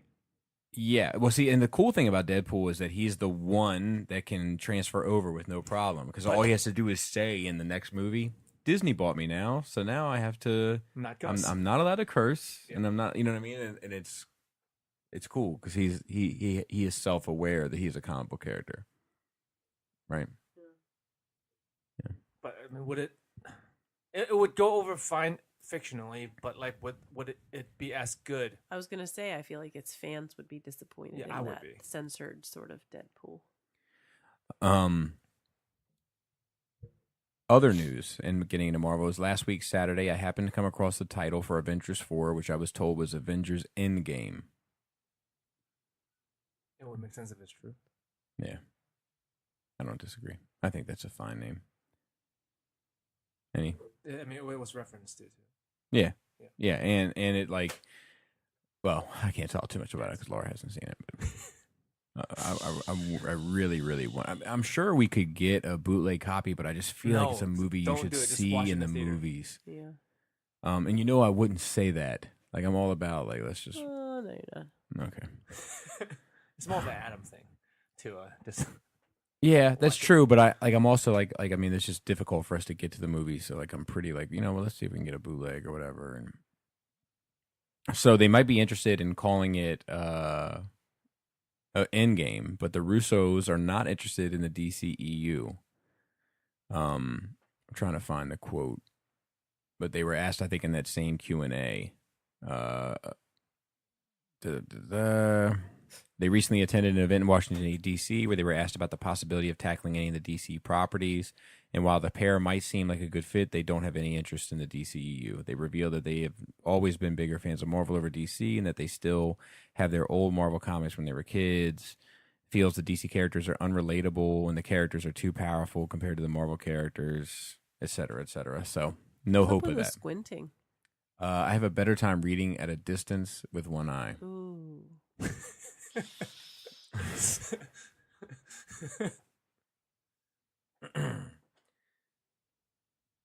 Do you feel the DC characters are unrelatable, Laura? No, not at all. Me neither. But that's a common Complaint? That's a common complaint. It's a tasting again. I mean, Subjective versus objective. that, and also look at the market, right? Nowadays it might be different, but in the heydays of comic books, isn't Marvel a much bigger chunk of the market than DC? Much bigger what? Chunk of the market. Of the comic book market? Yeah. No. Their books are tanking. No, I said not as of late. I said. Oh, generally speaking. I don't know, man. In the Batman, past, Superman. I think that the top selling books every month are Batman, number 1, Right. but we're Superman, talking number about 2, DC, and then DC. Spider-Man is number 3. But we're talking about DC and Marvel, not two characters and everybody else. Right, So but I I always don't. thought if you look at the pie chart, like DC is kind of a small piece of the pie. I can't imagine that that's true. Like, See if you can look that up. I'll look at it See if you can look that up. because I thought I seen that. Because like I feel like Batman, Superman, Wonder Woman are like really high selling books. I know, but that's 3 books versus all the books. I agree, but what are high selling books for Marvel? I would guess Spider-Man, Wolverine, and maybe Black Panther now, since the movie. But I can't see the other books doing exceptionally well. But I could be wrong. I don't know. I'm predicated on my ass right now. Let's see what else. The Russo brothers also in this one of these kind of things they've been doing talked about Adam Warlock. Without getting spoilery. Let's see. We never intended to put Adam Warlock in Infinity War. We have so many heroes we have to service that you guys love and give them screen time because you want to see the hero and villain to have an emotional connection. You wouldn't have a connection to them, doesn't have a connection with Thanos and build up the story. So it sounds like they just don't have any interest in him. Which is strange. Which is very strange to me. Why? Well, because like they teased Warlock in the Guardians movie, right? Yeah. Which we would say is the biggest lead up to Infinity War. But he's like teased as a villain. An antagonist at least. Yes, but he is teased. It just seems like if you were going to introduce him, why wouldn't it be during the Infinity War? And with the Soul Gem kind of MIA. I mean, if you've set him up to be an antagonist, it's kind of hard, right? Because he would have to team up.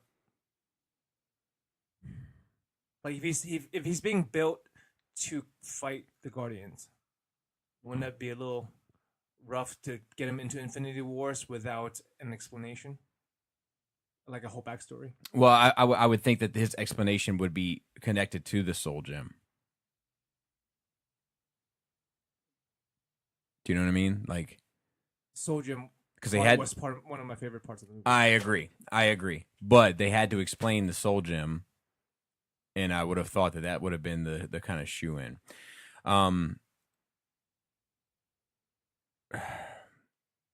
This is tricky without spoilers. So Laura, plug my ears. No, but in Infinity War, there are some questions for a lot of the fans, and one of the at the end. At the end. Mm-hmm. And one of the questions, and this movie is a part 1 of 2. It's always been sold as such. But so this isn't one of those ones that's like that. But one of the questions has been what happened to Korg and Valkyrie. Korg, the big rock guy from, and Valkyrie, the chick that was with them. Yes. Okay. Who's also with Thor. Yes. Not what the hell is his planet called? Asgard. Asgardians. Yeah. Anyway, the Russo brothers confirmed in one of these tours they've been doing that they are survivors. Oh, nice. So this is from 2015. The red is Marvel and blue is DC. Okay, so blue is so it's not like it's not like a huge. Let me see. So red, the like blue. The DC is like a quarter of the market. What's yellow, blue, green, and gray? Yellow is Image. Gray is Dark Horse. Oh no, gray is other publishers. So all the other publishers are in the gray. Okay. And then there's Image and Boom, whoever is Boom Studios, Dynamite. Boom. IDW. IDW is that teal one. Okay. So Marvel is bigger than DC dollar per dollar wise, but not like huge. It's like quarter versus a third. All right, now this one.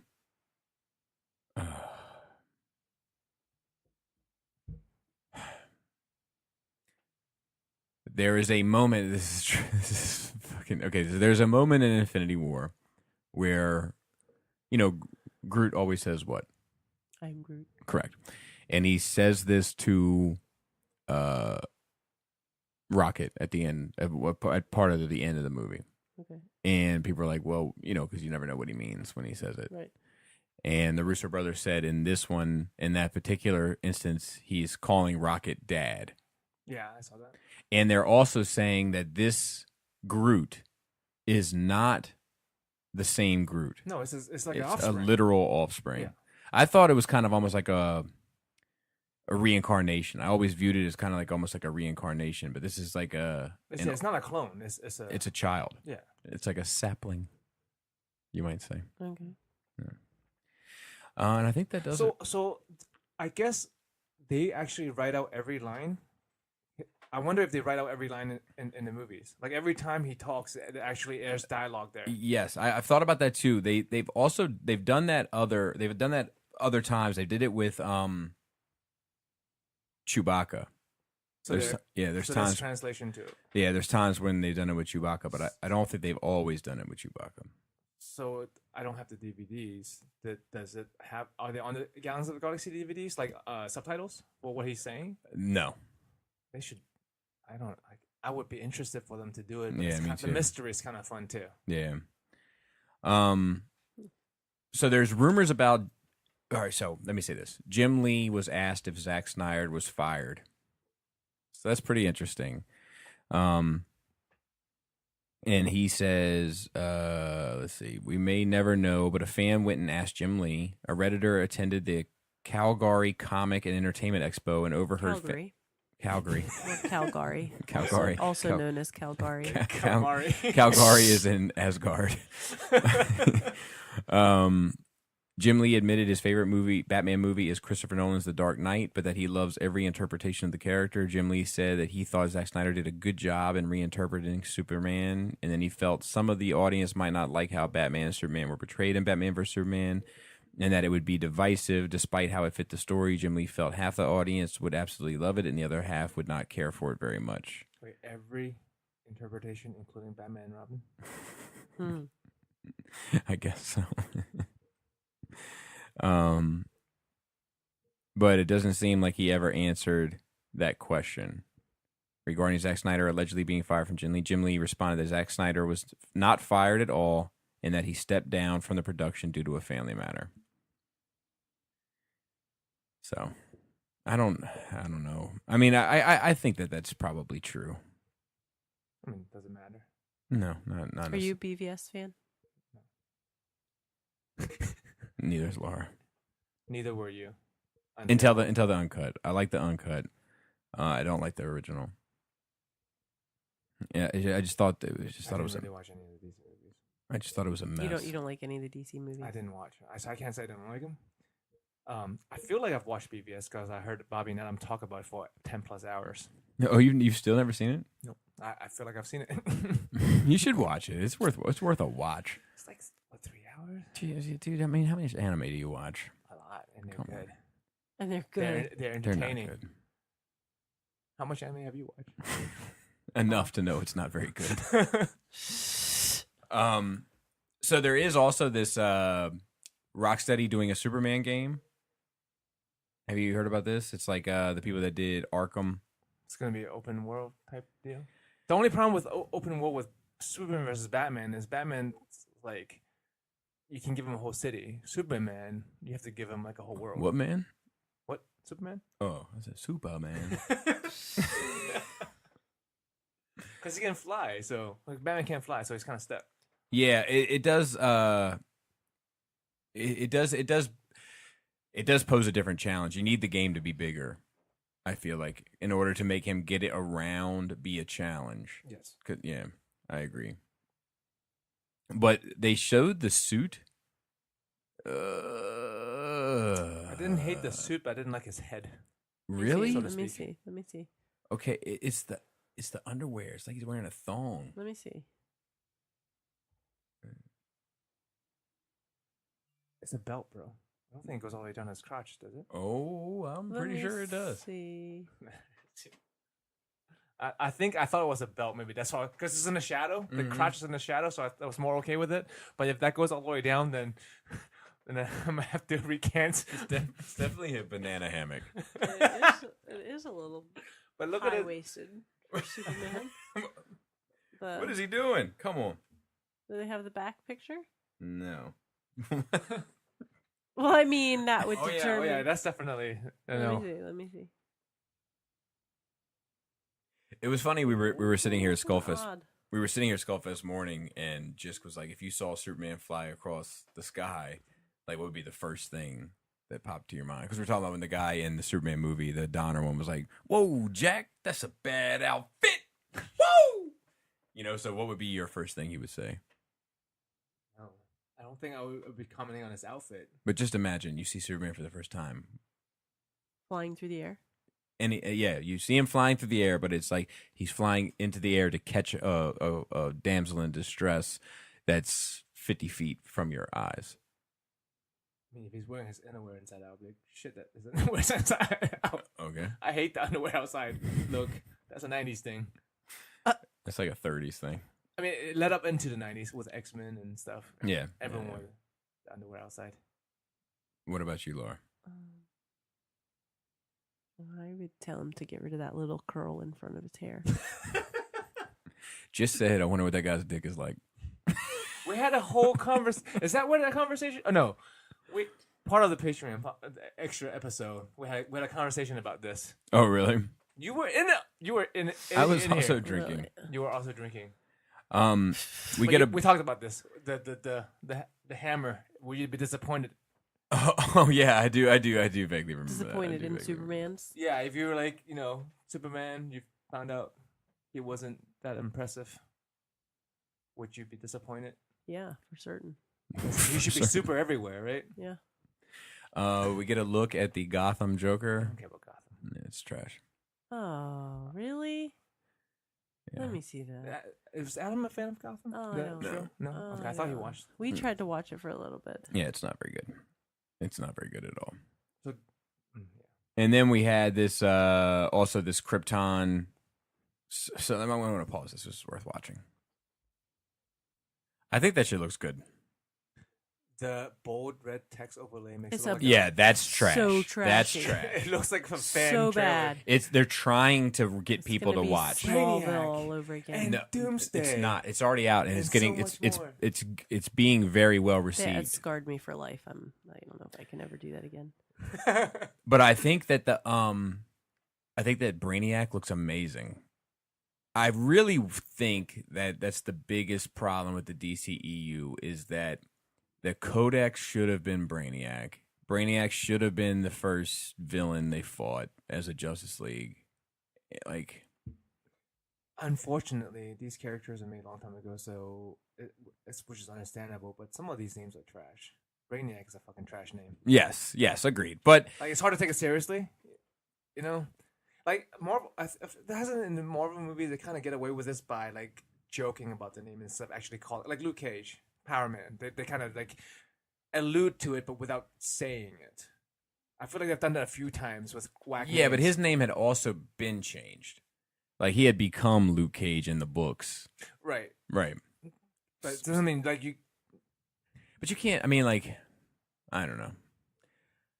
I know where you're coming from. It's like some of there's like they're older characters, so Right. they carry like this older stigma with the name choices. Yeah, Like it's kind of Plastic Man. Yeah, it's fine back then. Like, you think they would have grown by now to have changed names, or if they were doing it in a show or a movie to allude to the name without saying the name, just so that you don't have to fucking try and take Brainiac seriously. Doomsday is fine, I guess. Yeah, but I don't know. I just feel like I don't know. This looks great to me. Huh.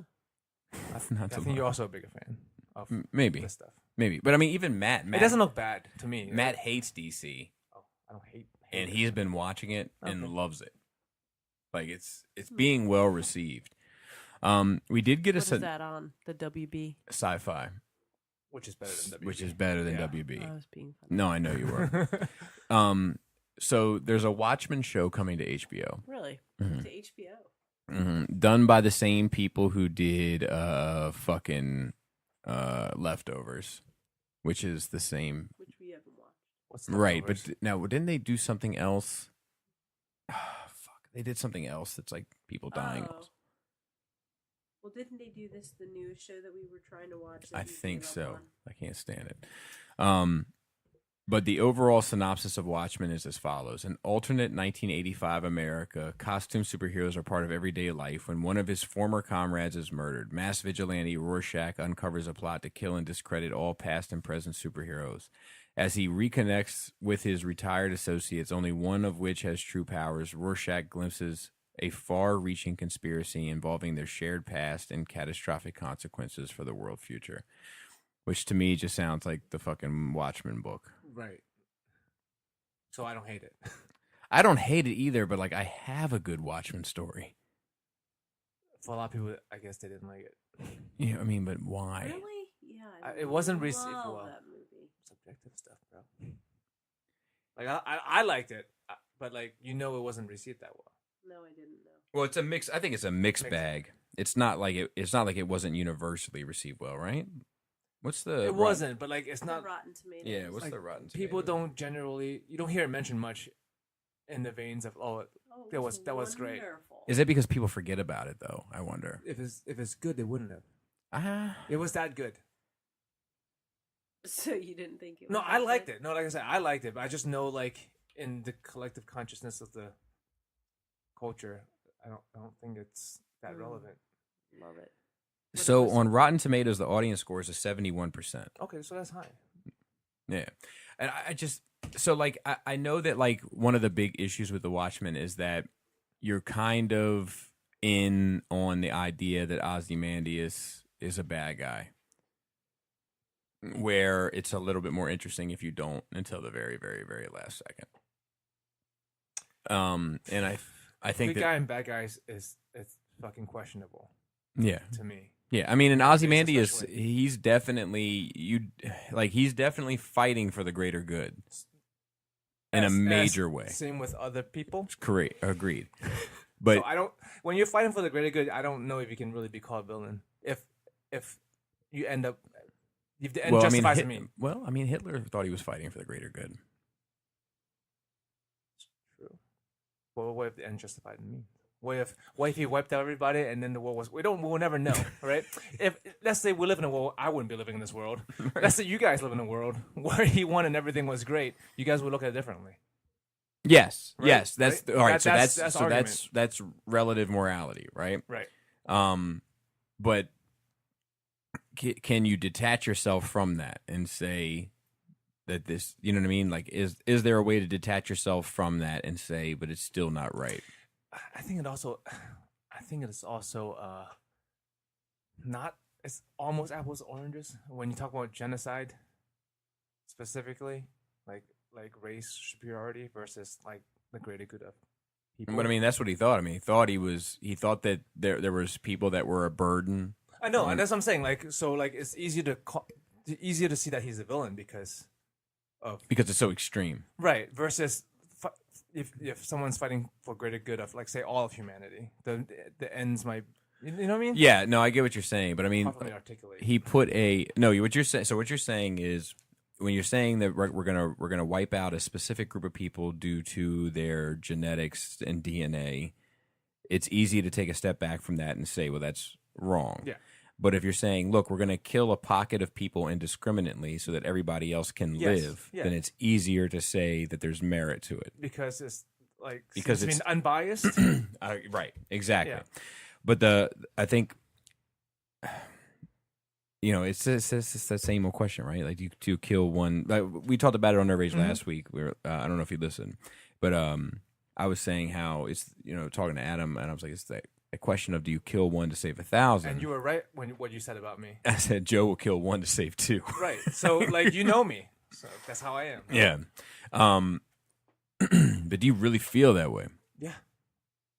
Indiscriminate. Even if that one was me. Indiscriminate. Even if that one was me. So it almost makes it easier if it's you. Right, because you can sacrifice yourself.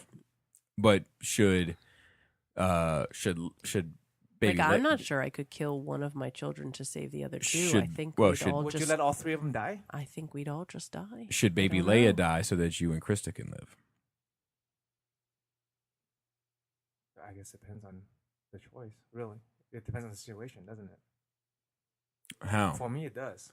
Like, it's hard. It sounds heartless, but it depends on the situation. Well, see, I think it's a very specific example that I used, right? Because there are so you're tied to it directly, right? In both ways, exactly. Because it's you and the girl you love, and it's someone I know, and it's someone you know, and it's a fucking baby, super cute baby, super cute baby. One flip flop and diaper baby. Yeah. So like the thing with that is, it doesn't really work the other way. Right? Like, if you were like, let me reverse it. Would you kill Krista to save you and Laura? No, because I'm biased. Well, no. Not. I'm not asking you that question. If you were asking me that question, because if I kill Krista to save Laura and I, it puts you in a pickle. Yes. But there's other fish in the sea. But that's where the detachment comes from. Not the one, like the Afro-Cuban who. Yeah. But Laura and I are responsible for 3 other people. Yeah. And Krista is not. So I wouldn't hold it against you if you died to save for you two to survive. I wouldn't hold it against you. You'd be like, dude, I'm still coming over. So which dial are we working on now? And then we're like halfway through the dial, and you're like, it is kind of fucked up though, man. Can you say it's kind of fucked up? But I'll tell you though, congratulations. But it's sticky. And I don't think it's as I think that you view it as a very cut and dry numbers math man. Yeah, and I don't think you can view it that way.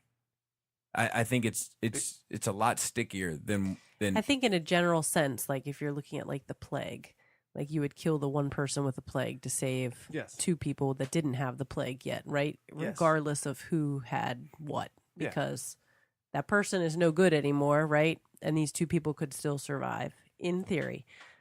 But I think when you're not necessarily talking about a situation where that other party is already damned. See, but that helps prove Joe's point, because if in The Watchmen, for instance, his plan works. Ozymandias. In the comics, it's a giant squid monster that he lets loose. In the movie, it's a bomb. Yep. Right. But it brings humanity together. We have peace. Yep. We're not warring. We recognize the loss, and we all come together. It's 9/11 on a global scale. So that actually works. So he was a good killing the one plague person, but I think that it's what you sacrifice to make that decision. It almost eliminates you from the scenario. Like it almost eliminates, unfortunately you become the biggest monster. That's the burden you take. That's part of the burden. What you lost in yourself is part of what you have to sacrifice for everybody else. Right. I mean, that's what makes it interesting. I'm on board. I'm just saying. Yeah. I mean, and different people see it differently. I don't think there's a right or wrong answer. Some people will say that's definitely a right or wrong answer, but I don't think so. I think killing 1 to save 2. Like, I don't know where to draw the line with the math. Like, it's killing 1 to save 2 or let all 3 die. I would say letting all 3 die is fucked up.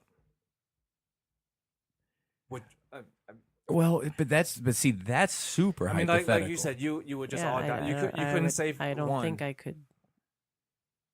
Maybe because I don't have kids, I would never know the feeling of having children. Joe, you'll never know what it's like to care for another human being completely. Let's call Robert D. To be the center of their universe. To when you can't find them, to have that worry. But and no, dread. when you ask him, like if it was him and Krista and Leia, so I mean, there's a lot of factors that factor into that. All right, let's talk about it. Because Leia is not even 2, so she can't necessarily. She may not be as likely to survive, right?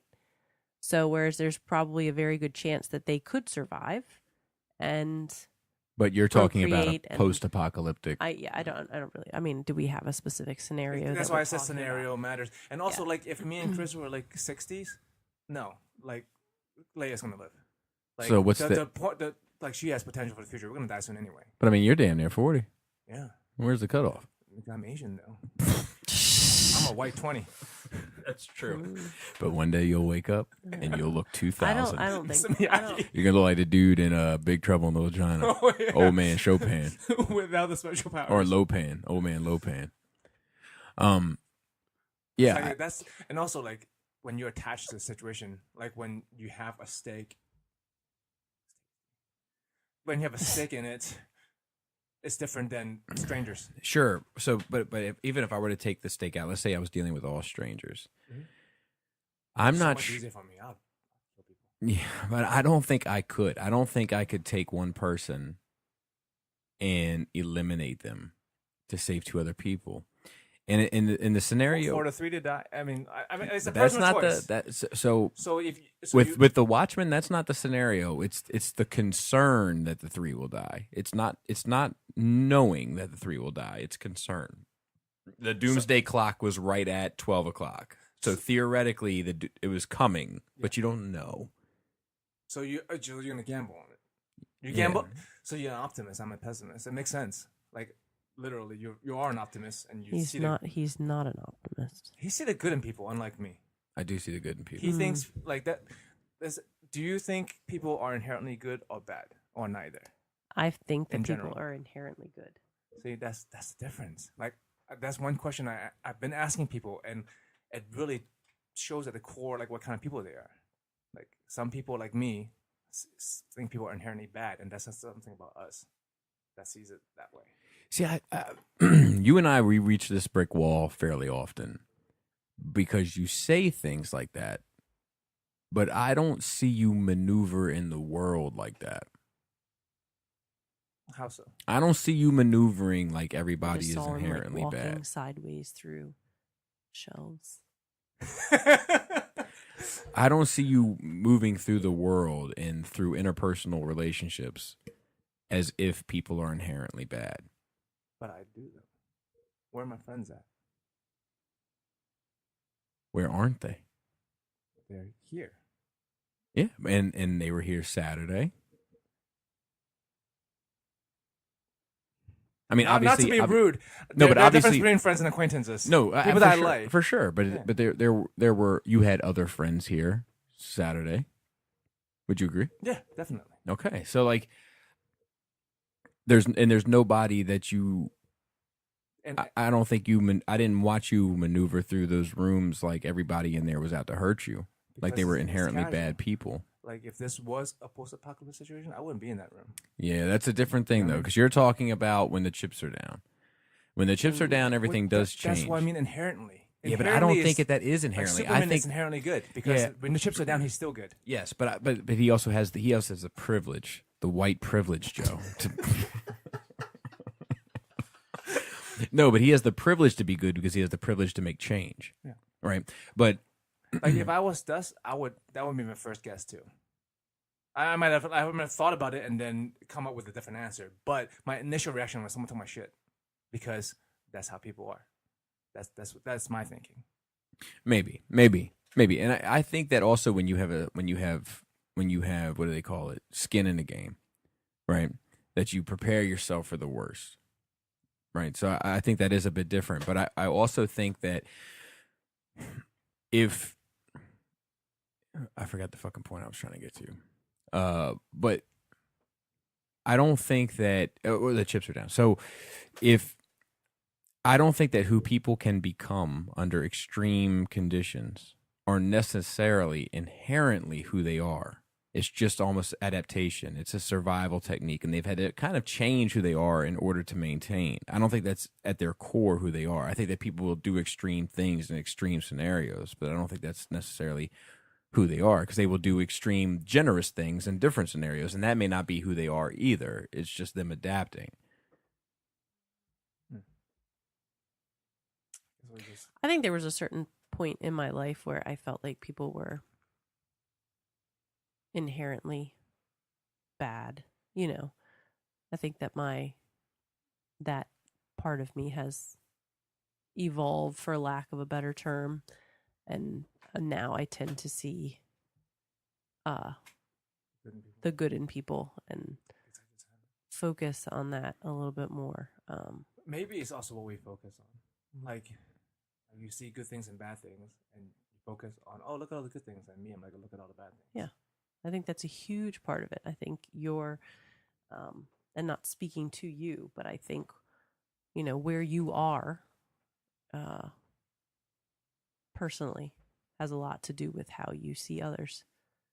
Because I think that's what I mean. I think people who thinks people are inherently good are themselves good people. my man said thanks. People who thinks. And me, people like me who think people are inherently bad. We might be bad people. But I don't think you're a bad person though, by any stretch of imagination. I know, but do you know me? I would hope so. I know, but like, I don't, a lot of times we don't even know ourselves, right? But I think you're going. I think you're you going. get a sense of people though.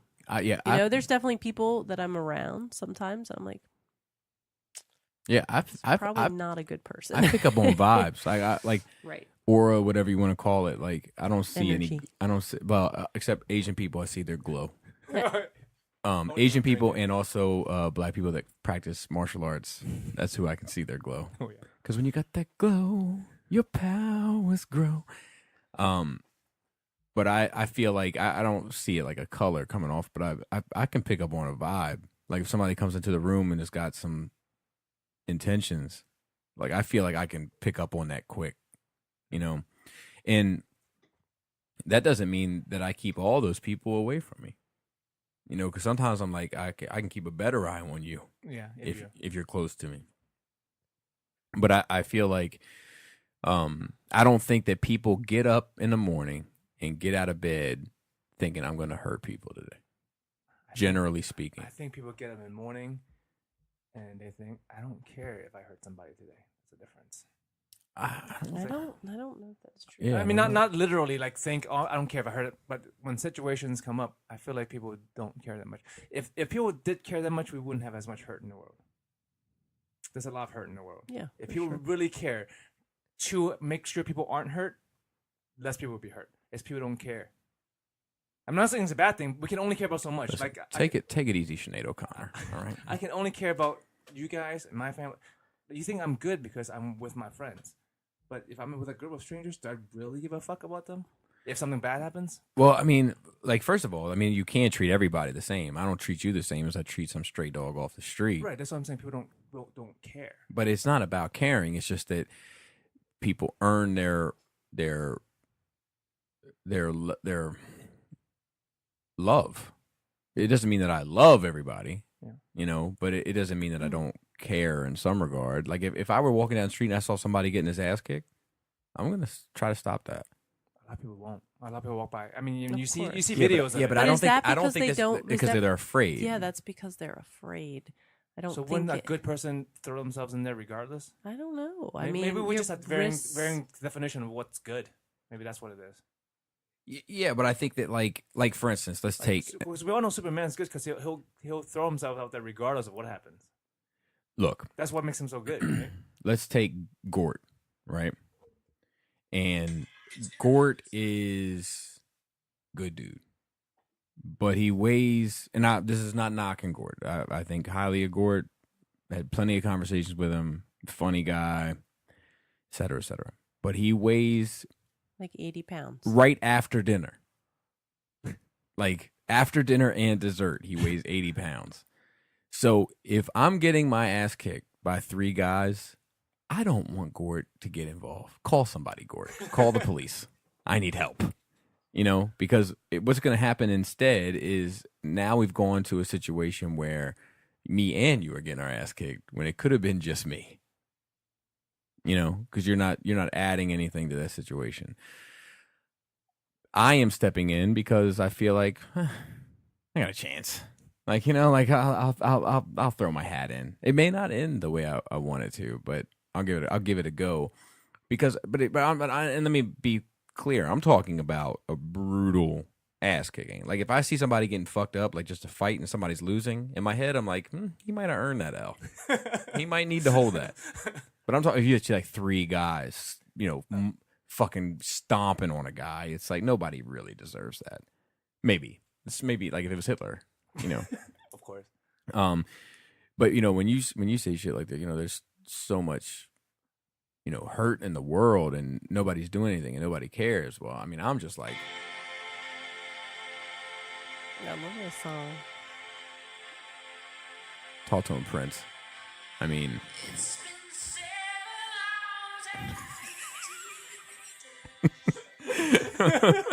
but like, I don't know. I think a lot of times if you give people the option to do bad, they'll do bad. I do, but I also think if you give them an option to do good, they'll do good. A lot of times, and I think a lot of that is based on your life experience. Sure. You know, I mean, there's people that have just been knocked down and knocked down and knocked down and knocked down, and you know, I feel like you're talking about me. You're still so good though. no, I'm not talking about anyone in particular, but I think that life experiences have a lot to do, obviously, with your outlook on things, right? Yeah. And your approach to things. And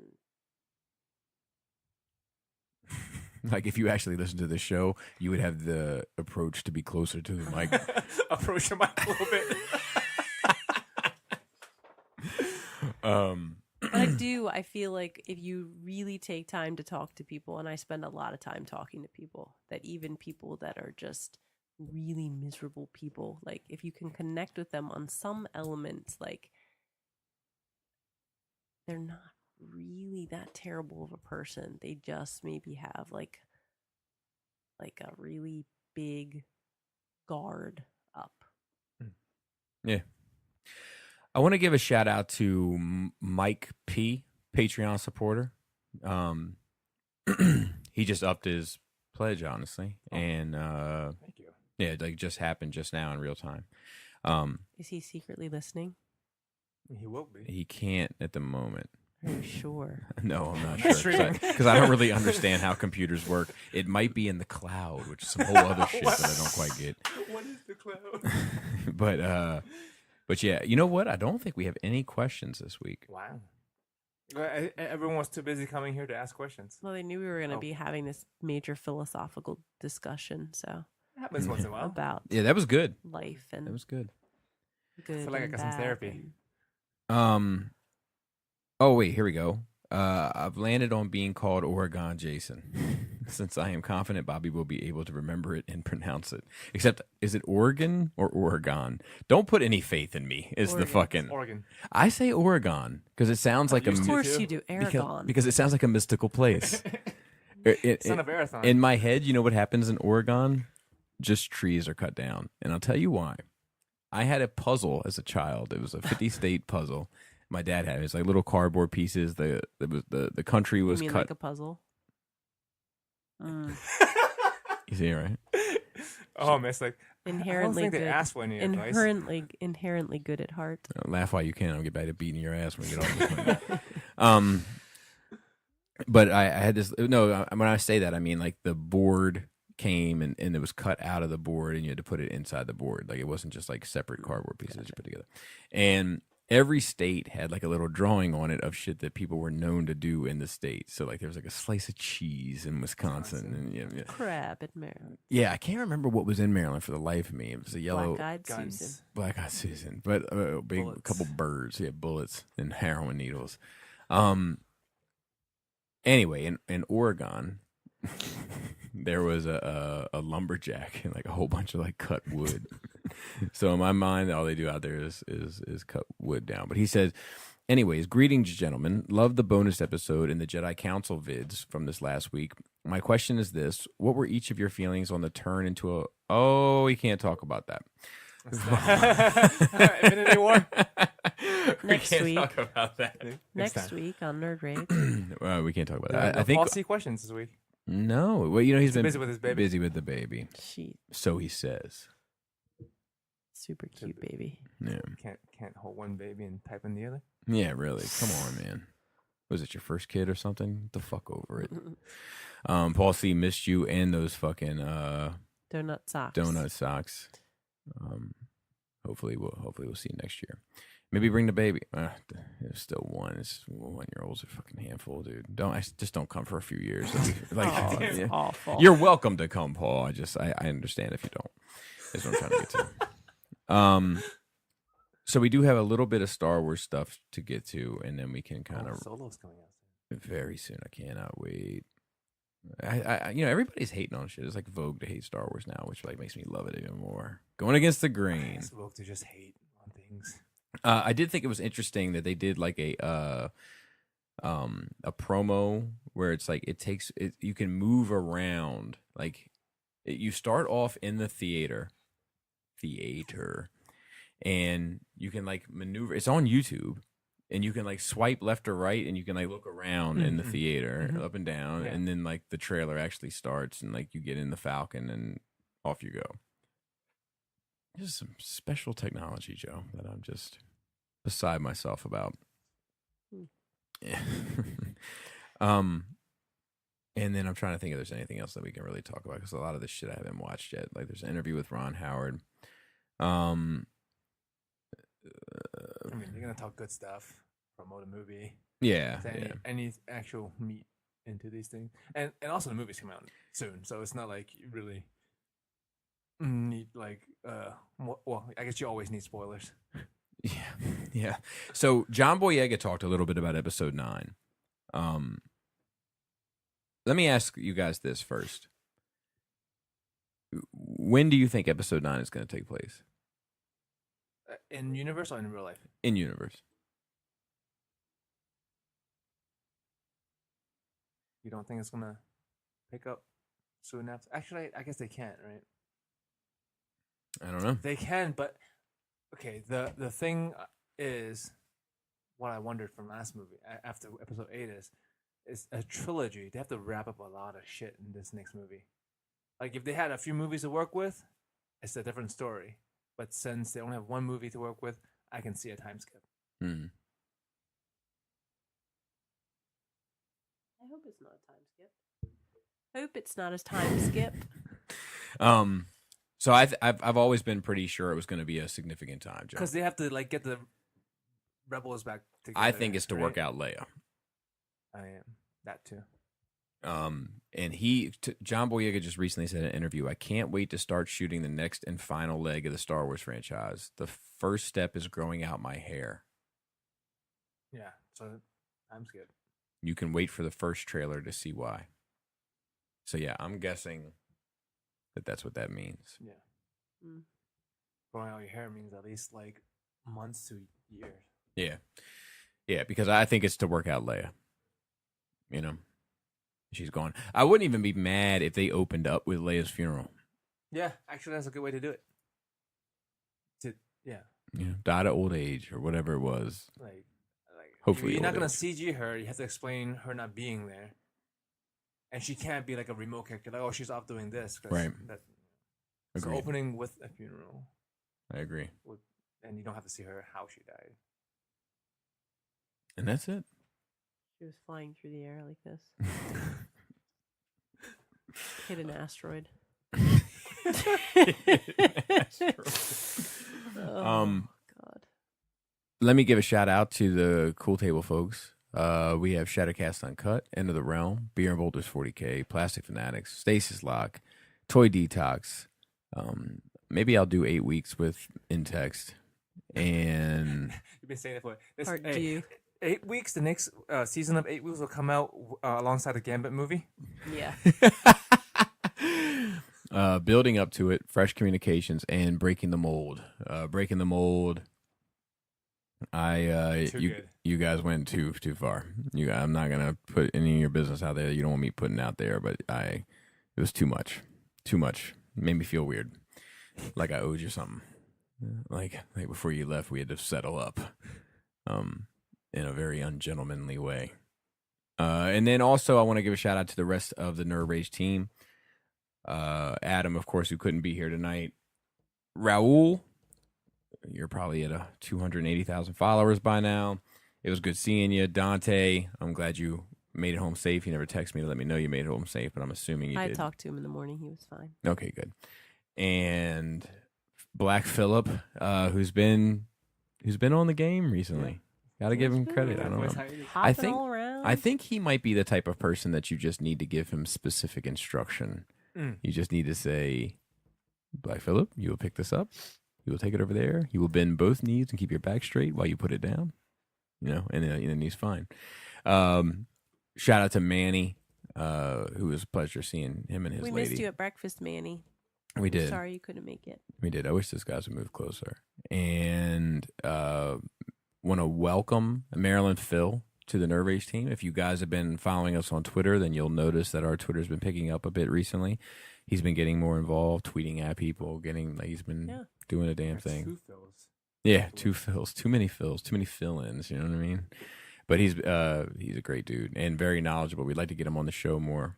But It always brings the best desserts to every party. He has a sweet tooth. Velvet cake. Oh my god. He has a sweet He's tooth. That's killing for me. sure. And I can't shout out. We might have another member to the Nerd Rage ranks, but he's gonna have to let us know he's for real. We took a picture with him and a picture without him just for a little insurance this past weekend. And then shout out to everybody on Patreon. I'm not trying to sell it, but we do have an awful lot coming to Patreon soon. Stepping up.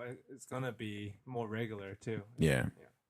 So we're looking forward to all that, and thank you to everybody. You're really helping us out a lot, and we got a lot of stuff that we're getting ready to dump back into the show. So the first step was Nerd Rage Radio is actually an LLC now, and I'm 50% owner. So how about that? Is a fact. You might see some changes coming down the line. Hostile takeover. Yeah. We put it in Laura and Pam's name, so Adam and I couldn't fuck it up. So beware. Know who's really in charge? Yeah, that's not true. Actually, I'm definitely in charge. We'll find out. I'd let everyone think that anyway. We'll find out. Yeah. I can't.